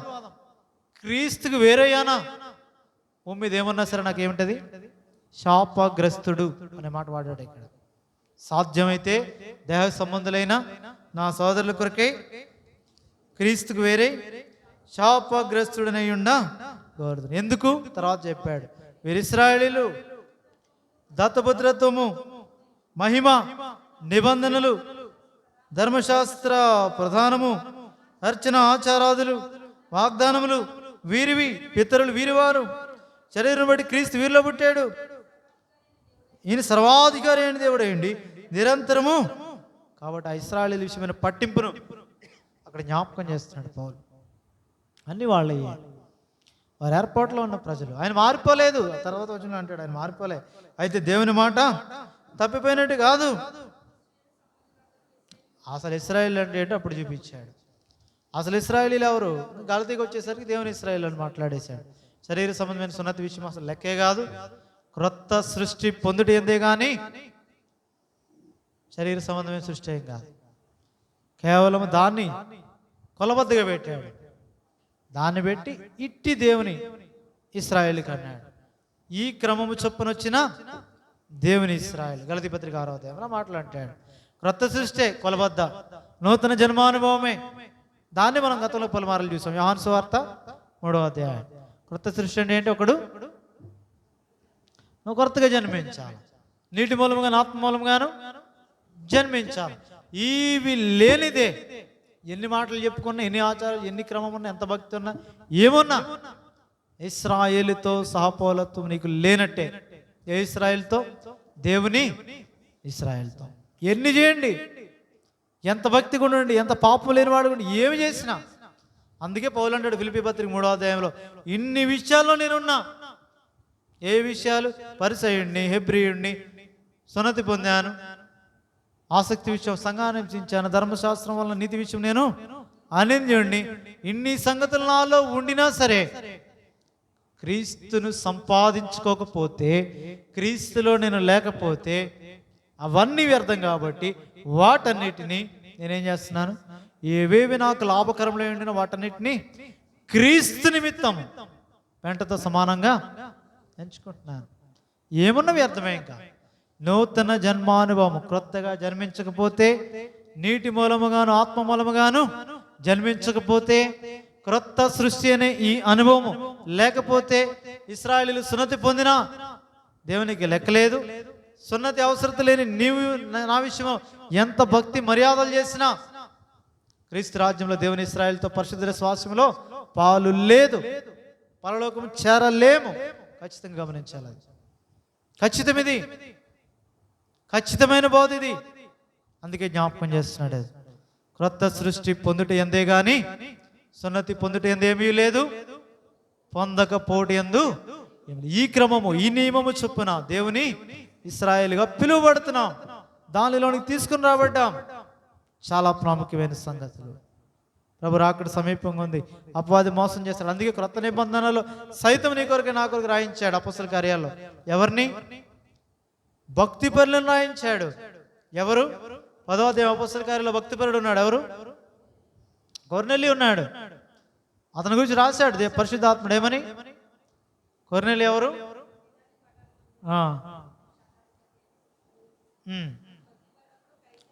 భక్తిపరుడు ఆయన. కాబట్టి ఆయన విషయమై అనింద్యుడిగా కనబడుతున్నాడు, అన్యజనుడైండు కూడా. అయినంత మాత్రాన వానికి పరలోకములో ప్రవేశం లేదు. ఎప్పటి వరకు? క్రొత్తగా జన్మించాలా, నీటి మూలముగాను ఆత్మ మూలముగాను జన్మించాలా. ఈ రెండు లేకపోతే ఎంత భక్తిపరుడైనా, ఎంత నీతి కార్యాలు చేసినా, దేవుడే వచ్చి ఆయనకి దర్శనమిచ్చి ఆయనతో మాట్లాడినా అవన్నీ జరిగాయి. 10వ అధ్యాయం మొదటి వచనాల్లో అన్నీ జరిగాయి. కానీ ఎంత లోబడతాడో అంత ఉంది, ఎంత ఆతిథ్యం ఇస్తాడని రాయబడ్డాయి. ఇన్ని సంగతులు ఉండినా సరే క్రొత్తగా జన్మించిన అనుభవం లేనిదే, నీటి మూలముగా ఆత్మ మూలముగా అదే అధ్యాయంలో సాక్ష్యం ఏముంది? వానికి పరలోక రాజ్యంలో ఏమి లేదు, ప్రవేశం లేదు. తర్వాత చూస్తాం, ఇంకా ముందుకెళ్తే లూదియా విషయం కూడా మాట్లాడతాడు. ఏమంటాడు? లూదియాని కూడా ఏమంటాడు? 17వ అధ్యాయం అనుకుంటు కదా, 16-17 అధ్యాయాలు లూదియా విషయంలో కూడా ఆమె గురించి కూడా అంటాడు, దైవ భక్తి గల, అంతేనా అంటాడు. ఎన్నో అధ్యాయం? 16వ అధ్యాయం 14 వచనం చదవండి. దైవభక్తి గల స్త్రీ ఉంది, ఆమె మేలు అనగా అందరికీ ఉపకారమే చేస్తుంది, మేలు చేస్తుంది. ఆమె విషయమే ఏ దోషం ఎవరు చెప్పడానికి వీలు లేదు. అయినప్పటికీ కూడా ఆమె హృదయం తెరవబడాలా, నీటి మూలముగా ఆత్మ మూలముగా జన్మించాలా. లేనిదే ఆమెకు కూడా పరలోక రాజ్యం ఏమి లేదు, ప్రవేశం లేదు. అందుకే దుర్బోధలు చివరి దినాల్లో జాగ్రత్త పడాలా. అవసరం లేదులే బాప్తిస్మం, అవసరం లేదులే ఆత్మ సంబంధమైన సంగతులు, హస్తనిక్షేపణ అవసరం లేదులే, నీటి మూలముగా జన్మించుట, క్రొత్త జన్మానుభవం అవసరం లేదనుకుంటే పరలోకంలో ప్రవేశం లేదు. వాక్యం ఖచ్చితంగా మాట్లాడుతుంది. పలుమార్లు చెప్తున్నాడు, మన దైవభక్తి ఎందుకు పనికిరాదు, మానవ సంబంధమైన సంగతులు పనికి రావడానికి ఇది పాత నిబంధన కాదు. క్రీస్తును నిజమైన పస్కా పశువు నీ కొరకే నా కొరకే వధింపబడ్డాడు. నిజమైన మనిషిని కుమారుని దినాల్లో మనం మంచిపడ్డా. ఆత్మదేవుడిని భూమి మీద ఉన్నాడు, అన్నింటినీ చెప్తున్నాడు, సత్యమైన నుండి సర్వసత్యములను నడిపిస్తున్నాడు. తెలియదంటే లేదు, సంపూర్ణంగా బోధిస్తున్నాడు, సంపూర్ణంగా మాట్లాడుతున్నాడు నీతో నాతో కూడా. దూరంగా ఉంటే కాదు, నిర్లక్ష్యం చేస్తే కాదు. పరలోక రాజ్యంలో ప్రవేశించాలంటేనే ఎవరో చెప్పిన మాట కాదు, ప్రభువే చెప్పాడు. ఎవరో చేసిన కార్యాలు కాదు, ఆయన నుండి నేరుగా సాక్ష్యం ఇచ్చిన శిష్యుల ద్వారా జరిగిన సంగతులు ఇవి. పేతురు చేశాడు, పౌలు ఈ సంగతుల విషయంలో సాక్షిగా ఉన్నాడు. తృణీకరించడానికి కాదు, మెటుకు ఆత్మ సంబంధమైన సంగతుల విషయంలో ఇశ్రాయేలీయులు ఇంకా సమకూర్చబడలేదు. నీ విషయమే నా విషయం ప్రభు మాట్లాడుతున్నాడు. ఇప్పుడు వారికి అన్నీ ఉన్నాయి, అన్ని వారివే, ఇతరులు వారే, అర్చనాచారాదులు కానీ మిగిలినవన్నీ కూడా, ధర్మశాస్త్రం కానీ అన్ని ఇంకా నిజానికి క్రీస్తు కూడా అంటాడు, క్రీస్తు కూడా శరీరమును బట్టి వాళ్ళలో పుట్టాడు. అందుకే పౌలు కూడా మాట్లాడుతున్నప్పుడు అదే చెప్తాడు, నిజానికి మేము యూదులకు ప్రకటించాలా, నిజమే సువార్త మీలో నుంచే ప్రారంభమైంది, మీ వద్దకే మొదట రావాలా, మీ వద్దకే వచ్చింది, మీరు నిరాకరించారు కాబట్టి మేము ఎక్కడికి వెళ్తున్నాం, అన్యజనుల దగ్గరికి వెళ్తున్నాం. మీదిది, మీ సొత్తిది, మీవి ఇవన్నీ కూడా. పౌలు అందుకే ఆ పౌరుషం కలిగిన వాడు కాబట్టి మొదటి నుంచి అదే చివరికి కూడా కంటిన్యూ చేస్తాడు. ఎఫెసీ పత్రిక 2వ అధ్యాయంలో అదే అంటాడు. ఏమంటాడు, మీరు ఇశ్రాయేలీయులతో సహపౌరులు కాదు, మీకు ఏమీ లేవు, అసలు వాగ్దానం లేదు, నిబంధన లేదు, చివరికి లోకమందు దేవుడు లేడు. మీకు దేవుడు ఎక్కడ ఉన్నాడు? మీకు దేవుడే లేడు. అట్టి దూరస్తులైన మిమ్మల్ని క్రీస్తు యేసు క్రీస్తు రక్తం వలన సమీపస్తులుగా చేశాడు. ఆ ఒక్క రక్తము చేత ఒక్కడిగా చేశాడు, హోబేలును ఐక్యపరిచాడు, ఒక్కడే కట్టడంగా చేస్తున్నాడు. క్రీస్తు యేసు ముఖ్యమైన మూలరాయి అయిపోయాడు. దానికోసం అపొస్తలులు ప్రవక్తలు పునాది వేశారు 20వ వచనంలో. దాని మీద మిమ్మల్ని కడుతున్నాడు, ఒక్కటే కట్టడంగా కడుతున్నాడు. ఆత్మ సంబంధం ఒక్కటే ఇంటిగా మిమ్మల్ని ఆయన ఏర్పరచుకున్నాడు. అది అక్కడ చూపిస్తాడు. ఉభయులను ఏకము చేసిన మాట్లాడతాడు అక్కడ ఎఫెసీ పత్రిక 2వ అధ్యాయంలో. మెట్టుకు మన విషయం జ్ఞాపకం చేసుకున్నాం. వారి సమకూర్పు ఉంది, ఖచ్చితంగా జరుగుతుంది, వారు సమకూర్చబడతారు. దేవుడు చెప్పాడు, సమకూర్చబడతాయి. మరలా హెస్కేలు గ్రంథంలో చెప్పాడు, అప్పుడు దేవుడు ఇస్తాడు వారి గట్టి మనస్సు. అయితే నీకు నాకు ఇప్పటికే ఇచ్చాడు ఆ మనస్సు. క్రొత్త నిబంధనలు మనస్సు మారడమే మారు మనస్సు. నీకు నాకు ఇచ్చాడు ఆ మారు మనస్సు. మారు మనస్సు ఇచ్చి ఏం చెప్పాడంటే, మారు మనస్సుకు తగిన ఫలములు ఫలించండి, అంతే. లోబడితే ఫలించడమే, చేసేదేమి లేదు. ఆయనే ఫలింపజేస్తాడు. ఫలింపులోనికి రావాలంటే ఒక్కటే మనం చేయాల్సింది, ద్రాక్షావళిలో తీగలు నిలిచి ఉండడం. అంతకన్నా ఏం చేసేది ఏం లేదు మనం చేసేది. అందుకే 9, 10, 11 అధ్యాయాల రోమాపత్రికలో పౌలు అంతగా బాధపడుతున్నాడు, అంతగా వేదన చెందుతున్నాడు, అంతగా మోసే స్థాయిలోకి వెళ్ళిపోయాడు. మోసే వంటి వాడి కాడు ఆయన, యూనిక్, ఆయన అసమానుడు ఆ పరిచర్య, ఇశ్రాయేలు పరిచర్య విషయంలో. అయితే ఆ మనసులోకి వెళ్ళిపోయి చెప్తున్నాడు, సాధ్యమైతే నా సహోదరులైన వారి కొరకే క్రీస్తుకు వేరే శాపగ్రస్తుడై ఉండా గోరుదును. అంత స్థాయికి వెళ్ళిపోయాడు పౌలు. వివరించి చెప్పాడు వారి విషయమే ఏంటో. సరే, రోమపత్రిక 9వ అధ్యాయం.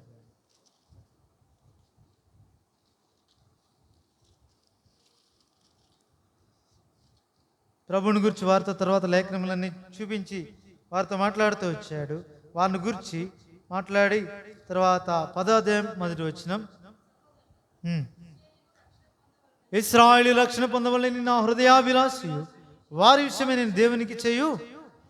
వాళ్ళ సంగతులన్నీ రాశాడు. మళ్ళా వాళ్ళల్లో మనం కూడా పెట్టాడు అక్కడ. అంటే వారు ప్రత్యేకము, మనకు కలిగిన రక్షణను కూడా జ్ఞాపకం చేశాడు. తర్వాత 11వ అధ్యాయంకి వచ్చేసరికి దేవుడు వాళ్ళని విడిచిపెట్టలేదు. మన కోసం వారికి కొంచెం ఏం కలుగు చేశాడు? కఠిన హృదయం. వాళ్ళని ఎక్కడ తక్కువ చేయడానికి పౌలు ఏం మాత్రం ఇష్టపడాడు అసలు ఇశ్రాయేలు విషయంలో. 11వ వచనం కాబట్టి నేను 11వ అధ్యాయం 11వ వచనం అనకూడదు. అలాగూ వాళ్ళకి రోషం పుట్టించుటకై వారి తొట్టుపాటు వలన నీకు నాకేమొచ్చింది? రక్షణ వచ్చింది. అందుకే అపొస్తలుల కార్యాల్లో స్పష్టంగా చెప్పాడు, మీరు వద్దంటున్నారు కాబట్టి, మీరు నిరాకరించారు కాబట్టి, మేము అన్యజనుల యొద్దకు, దేవుని సంకల్పం అయితే అందరూ రక్షణ పొందాలి, అందరూ అంతటను మారు మనసు పొందాలా. అట్టి మారు మనసు నీకు నాకు దేవుడు ఇచ్చాడు, మనసు మార్చాడు. ఆయనకు లోబడి ఉండే నిమిత్తమై పరిశుద్ధాత్మని నా హృదయాల్లో ఉంచాడు. అయితే వారి విషయం చెప్తున్నాడు, వారేమి పడిపోవునట్లుగా తొట్టిల్లిరా. 11వ వచనం అట్లానే రాదు. వాళ్ళకి రోషం పుట్టించి వాళ్ళు సమకూర్చేదాని నిమిత్తమై దేవుడు అట్టి సంగతులు వారికి కలుగు చేశాడు. సరే, ఇప్పుడు 12వ తర్వాత వచనంలో అంటాడు, 12వ వచనంలో వారి తొట్టుపాటు లోకమునకు వారు పడిపోతేనే అంత ఐశ్వర్యం అయితే, వారు సమకూర్చబడితే ఇంకెంత ఐశ్వర్యం వస్తుంది. ఇశ్రాయేలీయులు చిన్న తప్పి లేదంటే ఒక చిన్న పొరపాటు చేసి పడిపోతేనే నీకు నాకు రక్షణ వస్తే, వాళ్ళు సమకూర్చబడితే దాని అర్థం ఏంటంటే వాళ్ళు తప్పిపోవటం బట్టి అన్ని జనమైన మన ఎద్దకు ఏమొచ్చింది? క్రీస్తు వచ్చాడు, లేదా రక్షణ వచ్చింది భూమి మీద. వాళ్ళు సమకూర్చబడితే మనం పరలోకానికి ఎప్పుడైతే ఇశ్రాయేలీయులు అదే రాకడకు సూచనలో ఇశ్రాయేలీయులు ఏం చేయబడాలా? సమకూర్చబడాలి. ఇశ్రాయేలీయులు ఎప్పుడైతే సమకూర్చబడతారో ఈ భూమి మీదకి మనకు శ్రమలే ఉండవు. ఇంకా ఈ లోకాన్ని విడిచిపెడతాం, ప్రభు మధ్యాకాశానికి వచ్చారు, ప్రభుత్వం సదాకాలం ఉంటే మేఘముల మీద మనము కొనుకోబడతాం. దాని గురించి మాట్లాడుతున్నాడు ఇక్కడ. వారి తొట్టుపాటు వల్లనే నీకు నాకు రక్షణ వస్తే, ఇప్పుడు చెదిరిన ఇశ్రాయేలీయులందరూ ఆ ప్రభువుని చూచి నిమిత్తమై ఐక్యపరచబడి సమకూర్చబడి ఆ మందిర నిర్మాణం అయిపోయి ప్రభువును వైపు వారు చూచినప్పుడు, అనగా నాశనకరమైన ఏ వస్తువు పరిశుద్ధ స్థలం ముందు నిల్చుండే వారు చూచి రొమ్ముగొట్టుకుని పశ్చాత్తాపడి సమకూర్చబడినప్పుడు, ప్రభు మధ్యాకాశానికి వచ్చినప్పుడు మనం ఇంకెక్కడికి వెళ్తాం? ఈ రక్షణ కాదు, ఇప్పుడు నిత్య రక్షణ కారణమైన ప్రభువైన యేసుక్రీస్తుతో సదాకాలం ఉంటాం. అదే ఆయన చెప్పే మాట పౌలు ఇక్కడ చెప్పేది. వారి తొట్టుపాటే లోకానికి ఐశ్వర్యం అయితే వాళ్ళు సమకూర్చబోట మరి ఎక్కువైన ఐశ్వర్యం అది. సదాకాలం ప్రభుత్వం ఉండడం పరిపూర్ణత అది. చూడండి ఏమంటాడు ఇక్కడ, వారి పరిపూర్ణత మరి ఎంత ఎక్కువగా ఐశ్వర్యం. కాబట్టి ఈ సంగతులన్నీ మాట్లాడుతూ మనము ఎలాగూ సమకూర్చబడ్డామో, తర్వాత ఆ అడవి ఒలివ చెట్టు అంటాడు. ఈ సంగతులు మాట్లాడి చివరికి అంటాడు, కరుణించబడి నిమిత్తమై మనల్ని కరుణించిన వాడు వారిని కూడా ఒక దినాన్ని కరుణించి ఏం చేస్తాడు? సమకూరుస్తాడు. ఆ సంగతుల విషయమై చివరిలో మాట్లాడుతున్నాడు. మీటుకు దేవుని ప్రజల మీద నీ విషయమే నా విషయమే దేవుడు చెప్పే సంగతులు ఏమంటే, సమకూర్పు చాలా ప్రాముఖ్యమైనది. తొలగిపోమని దేవుడు ఎక్కడ చెప్పలేదు, తప్పిపోమని దేవుడు ఎక్కడ చెప్పలేదు, పాపం చేస్తే విడిచిపెడేస్తానని కూడా దేవుడు ఎక్కడ చెప్పలేదు, మిమ్మల్ని శిక్షించనని చెప్పలేదు, సమకూర్చనని కూడా చెప్పలేదు. రెండు చెప్తున్నాడు. శిక్షించి సమకూరుస్తాడు, సరిచేసి బుద్ధి చెప్పి మరలా తీసుకొస్తాడు, మహిమకు పాత్రలుగా చేస్తాడు. అదే 30వ అధ్యాయం యొక్క భావము, అర్థం అదే. ద్వితీయోపదేశ కాండంలో సమకూర్పుని గురించి మాట్లాడుతున్నాడు. ఎక్కడ తప్పిపోయామో, ఎక్కడ తొలగిపోయామో, ఎక్కడ లోబడట్లేదో పశ్చాత్తాపడి ప్రభు వైపు తిరిగితే ప్రభు మళ్ళీ సమకూరుస్తాడు. చూడండి మళ్ళా ద్వితీయోపదేశ కాండము 30వ అధ్యాయం. ద్వితీయోపదేశ కాండము 30వ అధ్యాయం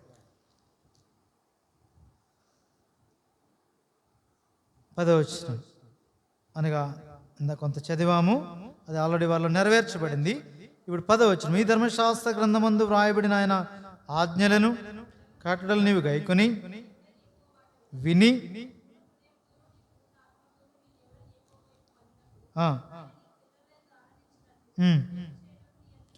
నీ వైపు తిరుగుతాడు, నీ యందు కూడా ఆనందిస్తాడు. అది ప్రభు కోరుతున్నాడు.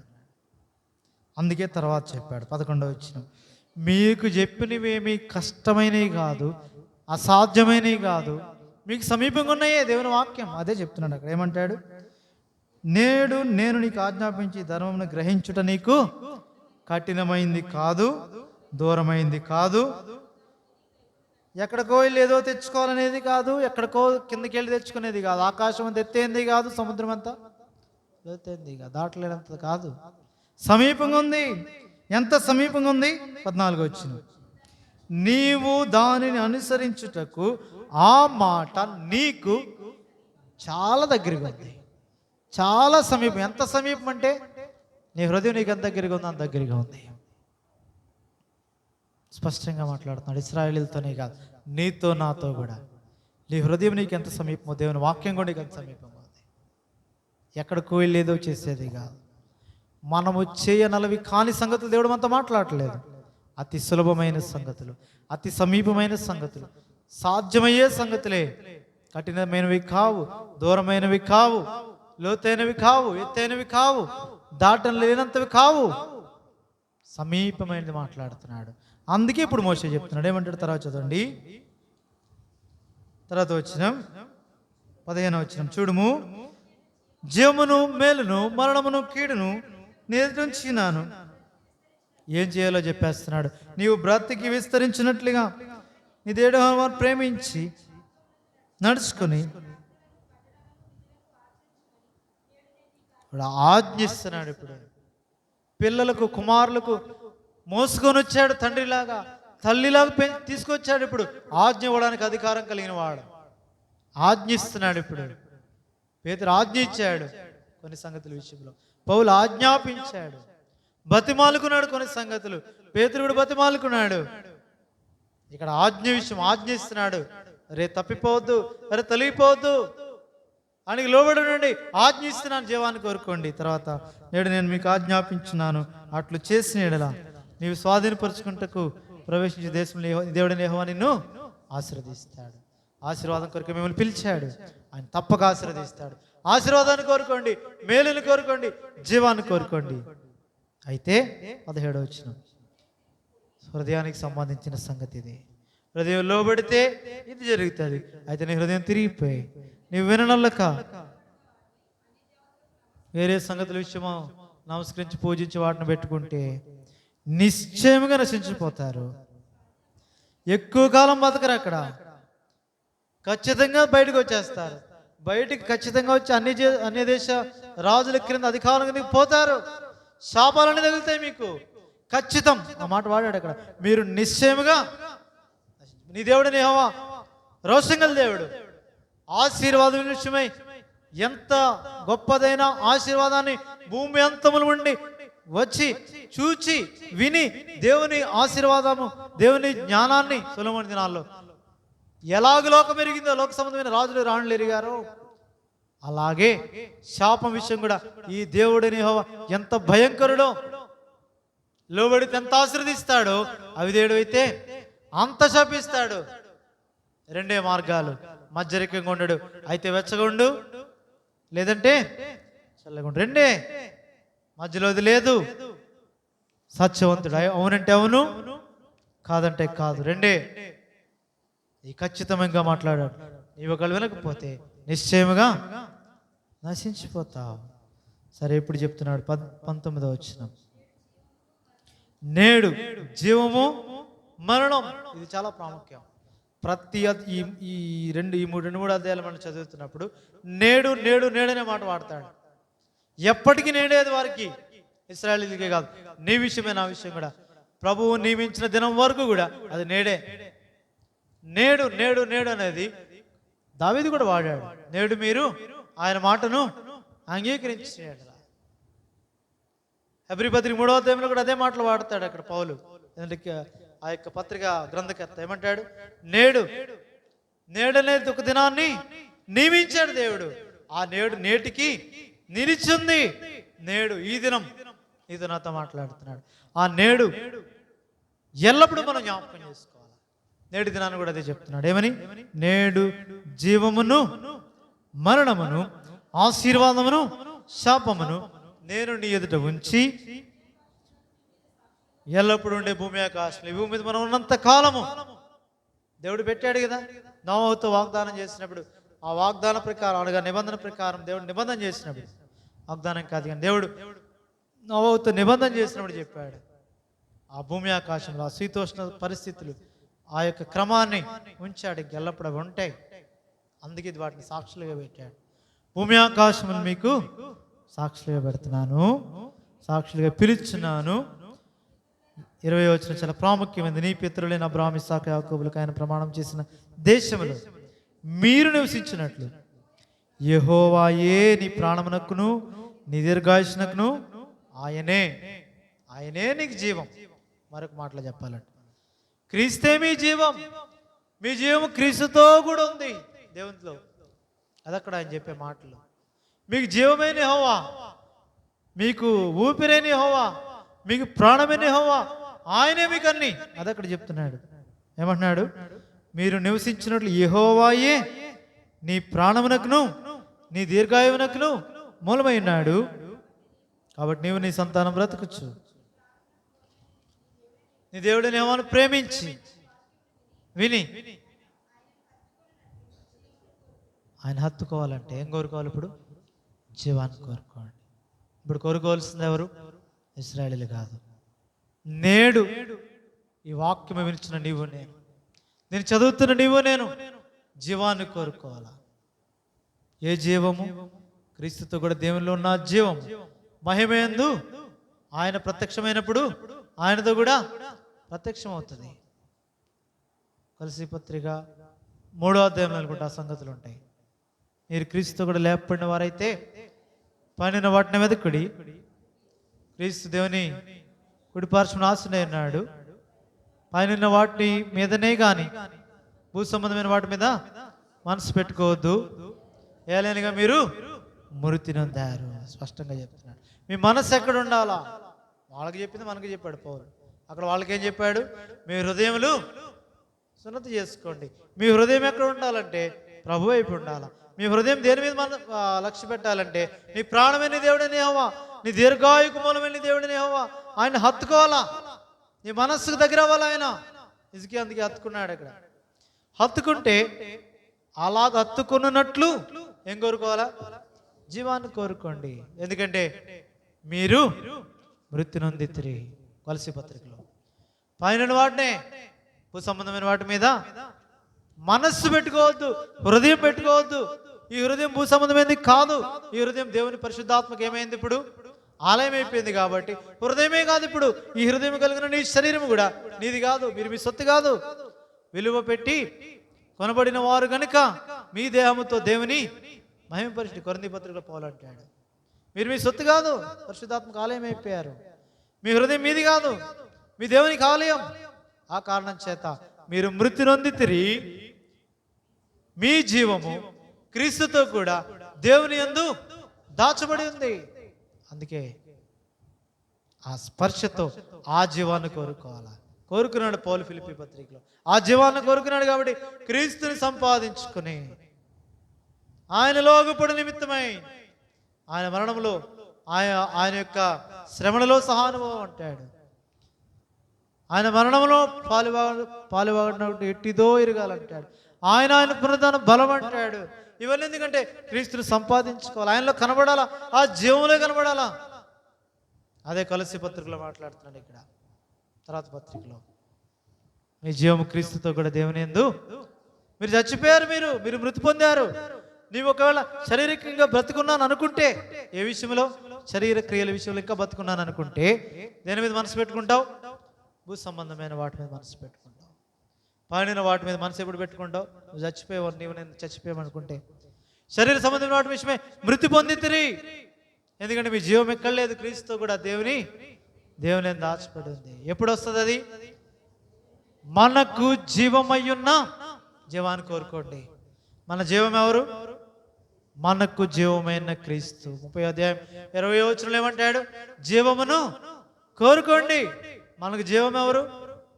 మనకు జీవమైన క్రీస్తు. ఆయన ప్రత్యక్షమైనప్పుడు మనం కూడా మహిమలో ఆయన ఎందుకు ప్రత్యక్షమవుతాం. అందుకే మీ జీవమైన క్రీస్తుని కోరుకుంటే మనం ఏం చేయగలం? 30వ అధ్యాయం ప్రకారం, చివరి వచనం ప్రకారం ఆయనతో జీవాన్ని కోరుకుంటాం. క్రీస్తుని కోరుకుంటే ఏమవుతాం? ఆయన హత్తుకుంటాం. ఆయన హత్తుకుంటాక ఏం చేస్తాం? ఆయన వాక్యాన్ని ప్రేమిస్తాం, ఆయనను ప్రేమిస్తాం. ఏమెరుగుతాం? మన ప్రాణమునకు దీర్ఘాయువునకు ఆయనే మూలమని ఎరుగుతాం. అప్పుడు ఏం కోరుకుంటాం? జీవాన్ని కోరుకోండి. ఎందుకు జీవాన్ని కోరుకోవాలా? ఎందుకు క్రీస్తుని కోరుకోవాలా? క్రొత్త నిబంధన ప్రకారం. అందుకే ఇన్ని చేసి పౌలు 3వ అధ్యాయం ఫిలిప్పీ తర్వాత ఈ 3 కంపేర్ చేసి చదువుకుంటే మీకు అర్థమవుతుంది. పౌలు అందుకే చనిపోయి చెప్తున్నాడు. ఏ విషయము? శరీర సంబంధ విషయంలో, క్రియల విషయంలో చనిపోయి చెప్తున్నాడు. అవన్నీ కాదు చనిపోవడం అంటే. నష్టపరుచుకున్నాను, పెంటతో ఏవేవి నాకు లాభకరంలో ఎండినో శరీరాన్ని బట్టి చూస్తే ఏవి లాభకరంలో ఎండిన వాటిని క్రీస్తు నిమిత్తం పెంటతో సమానంగా నష్టపరుచుకుని ఎంచుకుంటున్నాను. అవి కాదు, నా స్వనీతి కాదు. క్రీస్తునందు విశ్వాసం వలనైనా నీతి గలవాడనై ఆయనలో అగుబడి నిమిత్తం దేవుడిచ్చే నీతితో ఆయనలో కనబడాలా. అది కంపారిటివ్గా కొలసీ 3వ పత్రికలో ఆయనలో కనబడాలంటే మృతి పొందాలా. ఎప్పుడైతే మృతి పొందామో, క్రింద చచ్చిపోయిన శరీరం కొరకే, చనిపోయిన శరీరాన్ని 7 వాడదాం, ఏ సెంటు వాడదాం అంటే చనిపోయిన తర్వాత ఆలోచించడానికి లేదు. ఎంత చేసినా అది కంపుకొట్టే శరీరమే, దానికి ఏ వస్త్రాలు వేద్దాం అవసరం లేదు. అయితే మనం దాన్ని గౌరవంగా పాతి పెట్టేవరకే, కానీ ఆ తర్వాత సంగతి నేను మాట్లాడుతాను. దాని విషయం ఏం పట్టించుకోవాల్సిన అవసరం లేదు. ఎప్పుడైతే అది చచ్చిందని దాని విషయం మనం ఆలోచన చేస్తామో, దాని కొరకు ఏది చేసినా నిష్ప్రయోజనం. అందుకొరకే ఈ శరీరాన్ని చనిపోయిన శరీరంగా మనం ఎప్పుడైతే మీరు మృతి పొందితిరి, ఆ ఫ్రేజర్లోనూ కాఫిన్ బాక్స్లోనే పెట్టిన శరీరంగా మన శరీరాన్ని ఎప్పుడైతే భావిస్తామో దాని కొరకు ఏది కోరుకోం. మనం దేని కొరకు కోరుకుంటాం? మన ఆత్మకు అవసరమైన సంగతులు. మన జీవం పరలోకంలో ఉంది. ఆ దిగి వచ్చే ఆ జీవము కొరకే, దాని కొరకే, నిత్యము నిలిచి ఉండే జీవము కొరకే, క్రీస్తునందు దాచబడి మహిమలో ప్రత్యక్షపరచబడే ఆ జీవము కొరకే దేన్ని వెతుకుతాం? పైన వాటిని వెతుకుతాం. అక్కడ మన జీవం ఉంది, దాని కొరకే మనసు పెట్టుకుంటాం. అట్టి మనసుతో ఫిలిప్పీ పత్రికలో పౌలంటాడు, క్రీస్తును సంపాదించుకొని, ఆయనలో కనబడాలా, క్రీస్తుని సంపాదించుకోవాలా. అందుకే ఆ పునరుద్ధానం నాలో కలగాల. ఏ విధం చేతనైనను నాకేం కలగాల? పునరుద్ధానం కలగాల. మృతులు పునరుద్ధానం కలగాలంటే నేనేమవ్వాలా? చచ్చిపోవాలా. నేను చచ్చిపోవాలంటే, ఆయన మరణంలో సమాన అనుభవం నాకు రావాలంటే ఆయనను, ఆయన పునరుద్ధాన బలమును ఎరగాల. ఎరిగిన వాడిని ఆయన శ్రమల్లో పాలువాడిని అవ్వాలా. దాని కొరకు ఇవన్నీ. లేని ఎడల నాకు గురి లేదు. అయితే ఇప్పుడు ఉంది గురి. గురి లేని వాడు వల్ల పరిగెట్టట్లేదు. ఇప్పుడు నాకు గురి ఉంది. క్రీస్తు యేసునందు దేవుని ఉన్నతమైన పిలుపు నాకు కలుగు బహుమానం పొందాల. గురి వద్దకే పరిగెడుతున్నా. నా తీర్మానం అది అయ్యుందా? లేకపోతే గాలిని కొట్టినట్లు పోరాటం. గాలిని కొట్టి ఏమి ఉంటుంది ఉపయోగం? గురి ఉండాలి నీకు నాకు. గురి లేని వాళ్ళ వల్ల నేను పోరాడుట లేదు అంటున్నాడు పౌలు. గాలిని కొట్టినట్టు ప్రయాస కాదు నాది. ఒక గురి ఉంది, దాని కొరకు ప్రయాసపడుతున్నాను. దాని కొరకు వెనుకను నువ్వు మరచి ముందిన వారి కొరకే వేగిరి పడుతున్నానని చెప్తున్నాడు.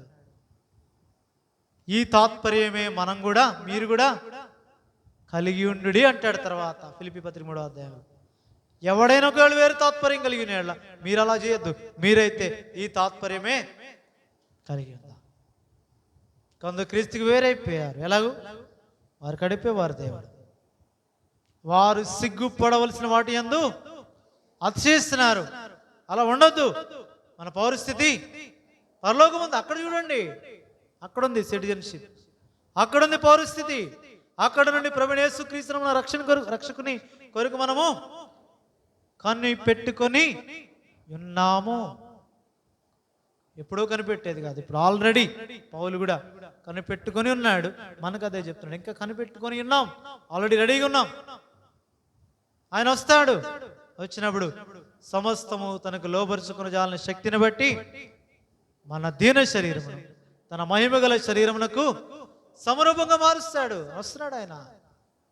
దాన్ని కొలసీ పత్రికలు అంటాడు, మనకు జీవమై ఉన్న క్రీస్తు ప్రత్యక్షమైనప్పుడు మీరును ఆయనతో కూడా మహిమయందు ప్రత్యక్షపరచబడతారు. వీటికి నీ విషయమే నా విషయం కూడా. అలాగ మన జీవం ప్రభుత్వం ఉంది.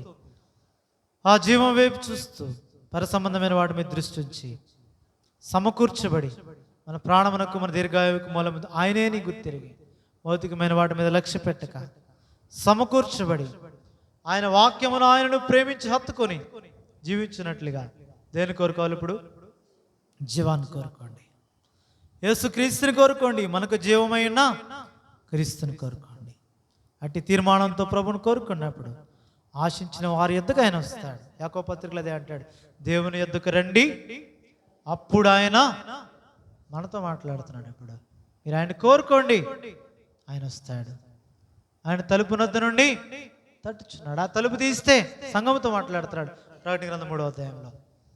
అప్పుడు ఆయన నీ దగ్గరికి వస్తాడు, లోపలికి వచ్చి.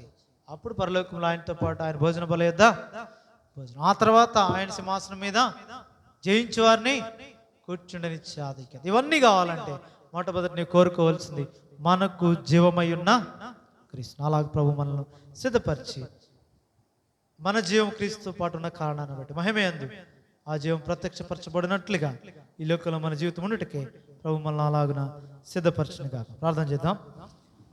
పరిశుద్ధుడు, ప్రేమగల పరలోకమందున మా తండ్రి, మరొకసారి వందనాలు. ఈ సాయంకాల సమయంలో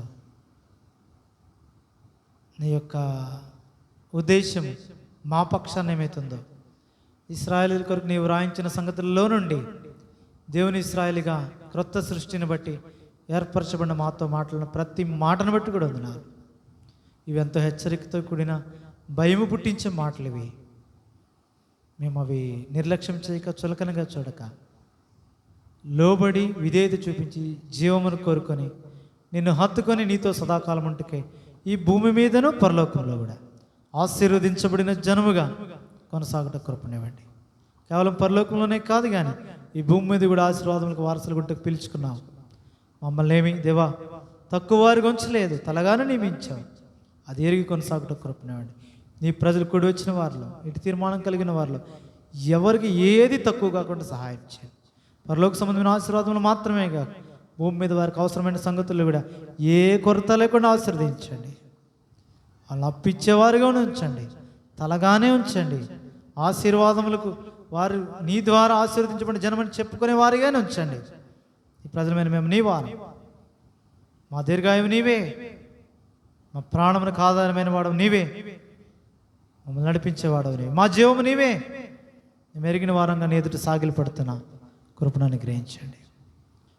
దేవా, ఇంత వివరంగా మాతో మాట్లాడినా ఇంకేదైతే గ్రహింపులోనికి రాలేదని ఆత్మ ద్వారా నీ ప్రజల హృదయాల్లో మాట్లాడి మరలా వారి గృహాలకు వెళ్ళి దీన్ని ధ్యానించగా మీరే వారితో మాట్లాడండి. చక్కగా చిన్న బిడ్డలు మొదలుకొని పెద్దవారు ప్రతి ఒక్కరితో కూడా నీ మేలనైన స్వరాన్ని వారి జీవితాల్లో వారి కొరకై మీరు ఉద్దేశించింది వారు స్వతంత్రించుకునేలా మాట్లాడి నిత్య జీవముతో కూడిన సంగతులతో పాటు భూమి మీద వారికి కావాల్సినవన్నీ కూడా వారు అనుభవించుటకు సహాయం చేయండి. ఏది తక్కువ కాకుండా కృపనివ్వండి. దేవస్థానికంగా హెబ్రోన్లో మమ్మల్ని ఐక్యపరిచావు. మెట్టుకు ముందున్న వారంలో చిన్న బిడ్డల మధ్య మాలో మేము సర్వసమృద్ధి గల వారమై కొనసాగు నిమిత్తమే ఇచ్చిన ఈ మంచి పనిలో మాకు భాగం ఇచ్చావు. ప్రతి మంచి కార్యములో సర్వసమృద్ధిగా కొనసాగు నిమిత్తమై అటు వాగ్దానముతో కూడిన మాటలు మాకు ఇచ్చావు. మరి మా పిల్లలు ఉన్నారు దేవా, ఇంకెవరైతే నీ ఉద్దేశంలో ఉన్నారో సమీప ప్రాంతాల్లో తీసుకొని రండి. నీ ఉద్దేశంలో ఉన్న ప్రజలు పిల్లలు చక్కగా నీ వాక్యం నేర్చుకోవడానికి తగిన అనుకూలతలు వచ్చే వారంలో మీరు ఏర్పాటు చేయండి. వారికి చక్కగా నీ వాక్యం వివరించిన నిమిత్తమై మాలో నుండే నీ బిడ్డలైన వారిని అభిషేకించి ఎవరైతే నీవు చూపించినావో వారికి నీ అభిషేకం ఇవ్వండి. వారి నోట నీ మాట ఉంచి బిడ్డలకు అర్థమయ్యే రీతిలో ఏది అవసరమో చెప్పుటకే తగిన జ్ఞానంతో నింపండి. ఏ తర్ఫీదు లేని, ఏ జ్ఞానము లేని నీ బిడ్డలను పాత నిబంధన గ్రంథం ఇశ్రాయేలు ఐగుప్తులను విమోచింపబడినప్పుడు కొండ మీదనున్న చూపబడిన మాదిరి చొప్పున మోషే వారికి చెప్పాడు, నియమించబడిన వారికి నీవే ప్రజ్ఞా వివేకం గల ఆత్మ ఇచ్చావు, స్త్రీలకు కూడా అటు ఆత్మనిచ్చావు. వారు చక్కగా వడికిరి అని రాయబెడితే వచ్చింది. ఆ యొక్క దారములతో బెసరిలో హోలోబి వంటి వారిని ఏర్పరచుకున్నాం. వారు వివేకముతో నైపుణ్యతతో దేవుని ఆత్మచేత నింపబడి ఆ మందసమేమి అట్టి సంగతులు చక్కగా కొండ మీద చూపబడిన మాదిరి చొప్పున చేయుటకు వారికి సహాయపడ్డాయి. అటువలనే ఈ నీ బిడ్డల్లో ప్రతి వారి మీద నీ ఆత్మ కుమ్మరింపు అనుగ్రహించండి. అప్పగింపడిన పరిచయం చక్కగా చేయి నిమిత్తం నీవే వారికి నేర్పించి బోధించి మాకందరికి కూడా అట్టి ఏక మనస్థైక ఆత్మతో పని సంపూర్తి చేయబట్టుకే సిద్ధపరచండి. దేవా, ఆయా సంగతుల విషయమై ఏక మనసిచ్చి వారందరూ కూడా నీ ప్రజలందరూ స్థానిక సంఘం మాలో మేము సర్వసమృద్ధి గల వారమై ఈ కార్యమును నెరవేర్చి ముగించడం ద్వారా నీకు మహిమ ఆరోపించుటకు కూడి వచ్చిన ఈ చిన్న బిడ్డలను చిన్ననాటి నుండి నీ యొక్క వాక్యపు వెలుగులో క్రమబద్ధంగా పెంచుటకి తగిన వారంగా సిద్ధపరచుటకు సహాయం చేయవలసిందిగా కూడా ప్రార్థిస్తున్నాం. దేవా, అలాగే ముందున్న రెండవ శనివారం యవనస్తుల కుడి కొరకు, ఆదివారం పరిచర్య కొరకు దుద్దుగురులో సహాయం చేయండి. ఈ మధ్యలో ఉంటున్న పరిచర్యల కొరకు, పరిస్థితుల గృహాల్లోని అవసరతల కొరకు, దేవా ఆయా కార్యాల కొరకు కూడా ప్రార్థిస్తున్నాం. అన్ని విషయాల్లో నీ సమాధాన కృపలతో నీ యొక్క జ్ఞాన వివేచన గల ఆత్మతో నీ ప్రజలందరినీ నింపండి. వారి అవసరాలు తీర్చండి. ప్రాముఖ్యంగా అనారోగ్య పరిస్థితులు మా ప్రియులను కూడా ముట్టి స్వస్థపరిచి బలపరిచి ఎందు నిమిత్తము నీవు గాయపరిచి దేవా ఈ యొక్క పరిస్థితులు కూడా నడిపిస్తున్న వాటన్నిటిలో నుండి కూడా సమకూర్పు ఇచ్చి మరింత ఎక్కువగా నీ మహిమ కొరకు వాడబట్టి కృపనివ్వండి. మెట్టుకు నీ ప్రజలు మరల వారి గృహాలకు వెళ్ళినప్పుడు నీ దీవెనల ఆశీర్వాదంతో శాంతి సమాధానంతో నీ ముఖ కాంతి వారిని పంపించండి. ఏ తెగులే దృష్టి వారిని ముట్టుకుని కృపనివ్వండి. అసూయగల వారి కళ్ళను వాళ్ళని భద్రపరచండి. ప్రాముఖ్యంగా అంటే తీవ్రత నుంచి నీ ప్రజలకు క్షేమం అనుగ్రహించండి. మెట్టుకు ముందున భారభరితమైన పరిచర్య ఒకవేళ కొద్ది మందిగా మేము కూడి వచ్చిన చిన్న సంఖ్యకు లెక్కకు తక్కువగా కనబడిన ఇదంతా విలువైన పరిచర్యను మేము ఎరుగుదాము. దేవాటి మనసుతోనే దీన్ని వినయ భయభక్తులతో దేవా నీ ఆత్మ కొరకైనా అటు భారభరితమైన హృదయాలతో పరిచర్యలు కొనసాగుతూ ఉంటుండే ఏక మనసుతో కొనసాగడ కృపను దుష్టుడు కానీ శత్రువు కానీ ఏ అనారోగ్య పరిస్థితుల వల్ల కానీ ఏ విధమైన పరిస్థితుల వల్ల కానీ దేవా ఏ ఆటంకం కలుగు చేయకుండా బయట నుంచి కానీ లోపల నుంచి కానీ ఎట్టి కలవరాలు కలుగు చేయకుండా ఈ ప్రజలతో మీరుండి దేవా సమాధానపూర్వకంగా నీ పరిచర్ను ముగించిన కృపను అనుగ్రహించమని మహిమా గంట ప్రభావం మీకు ఆరోపిస్తూ యేసుక్రీస్తు ప్రభు రక్షకునామను స్తుతించి గణపరిచి ప్రార్థించి వేడుకొనిచున్నాం తండ్రి. పరమత నేను దేవుని ప్రేమ ఆయనకు మాడిన యేసుక్రీస్తు ప్రభు యొక్క కృప పరిశుద్ధాత్మ నేను కన్యని సహవాసం కూడా వచ్చిన మనకును సార్వత్రిక సంఘంలో చెందిన సకల పరిస్థితులకును సదాకాలము తోడేండును గాక. ఆమేన్. Praise lord.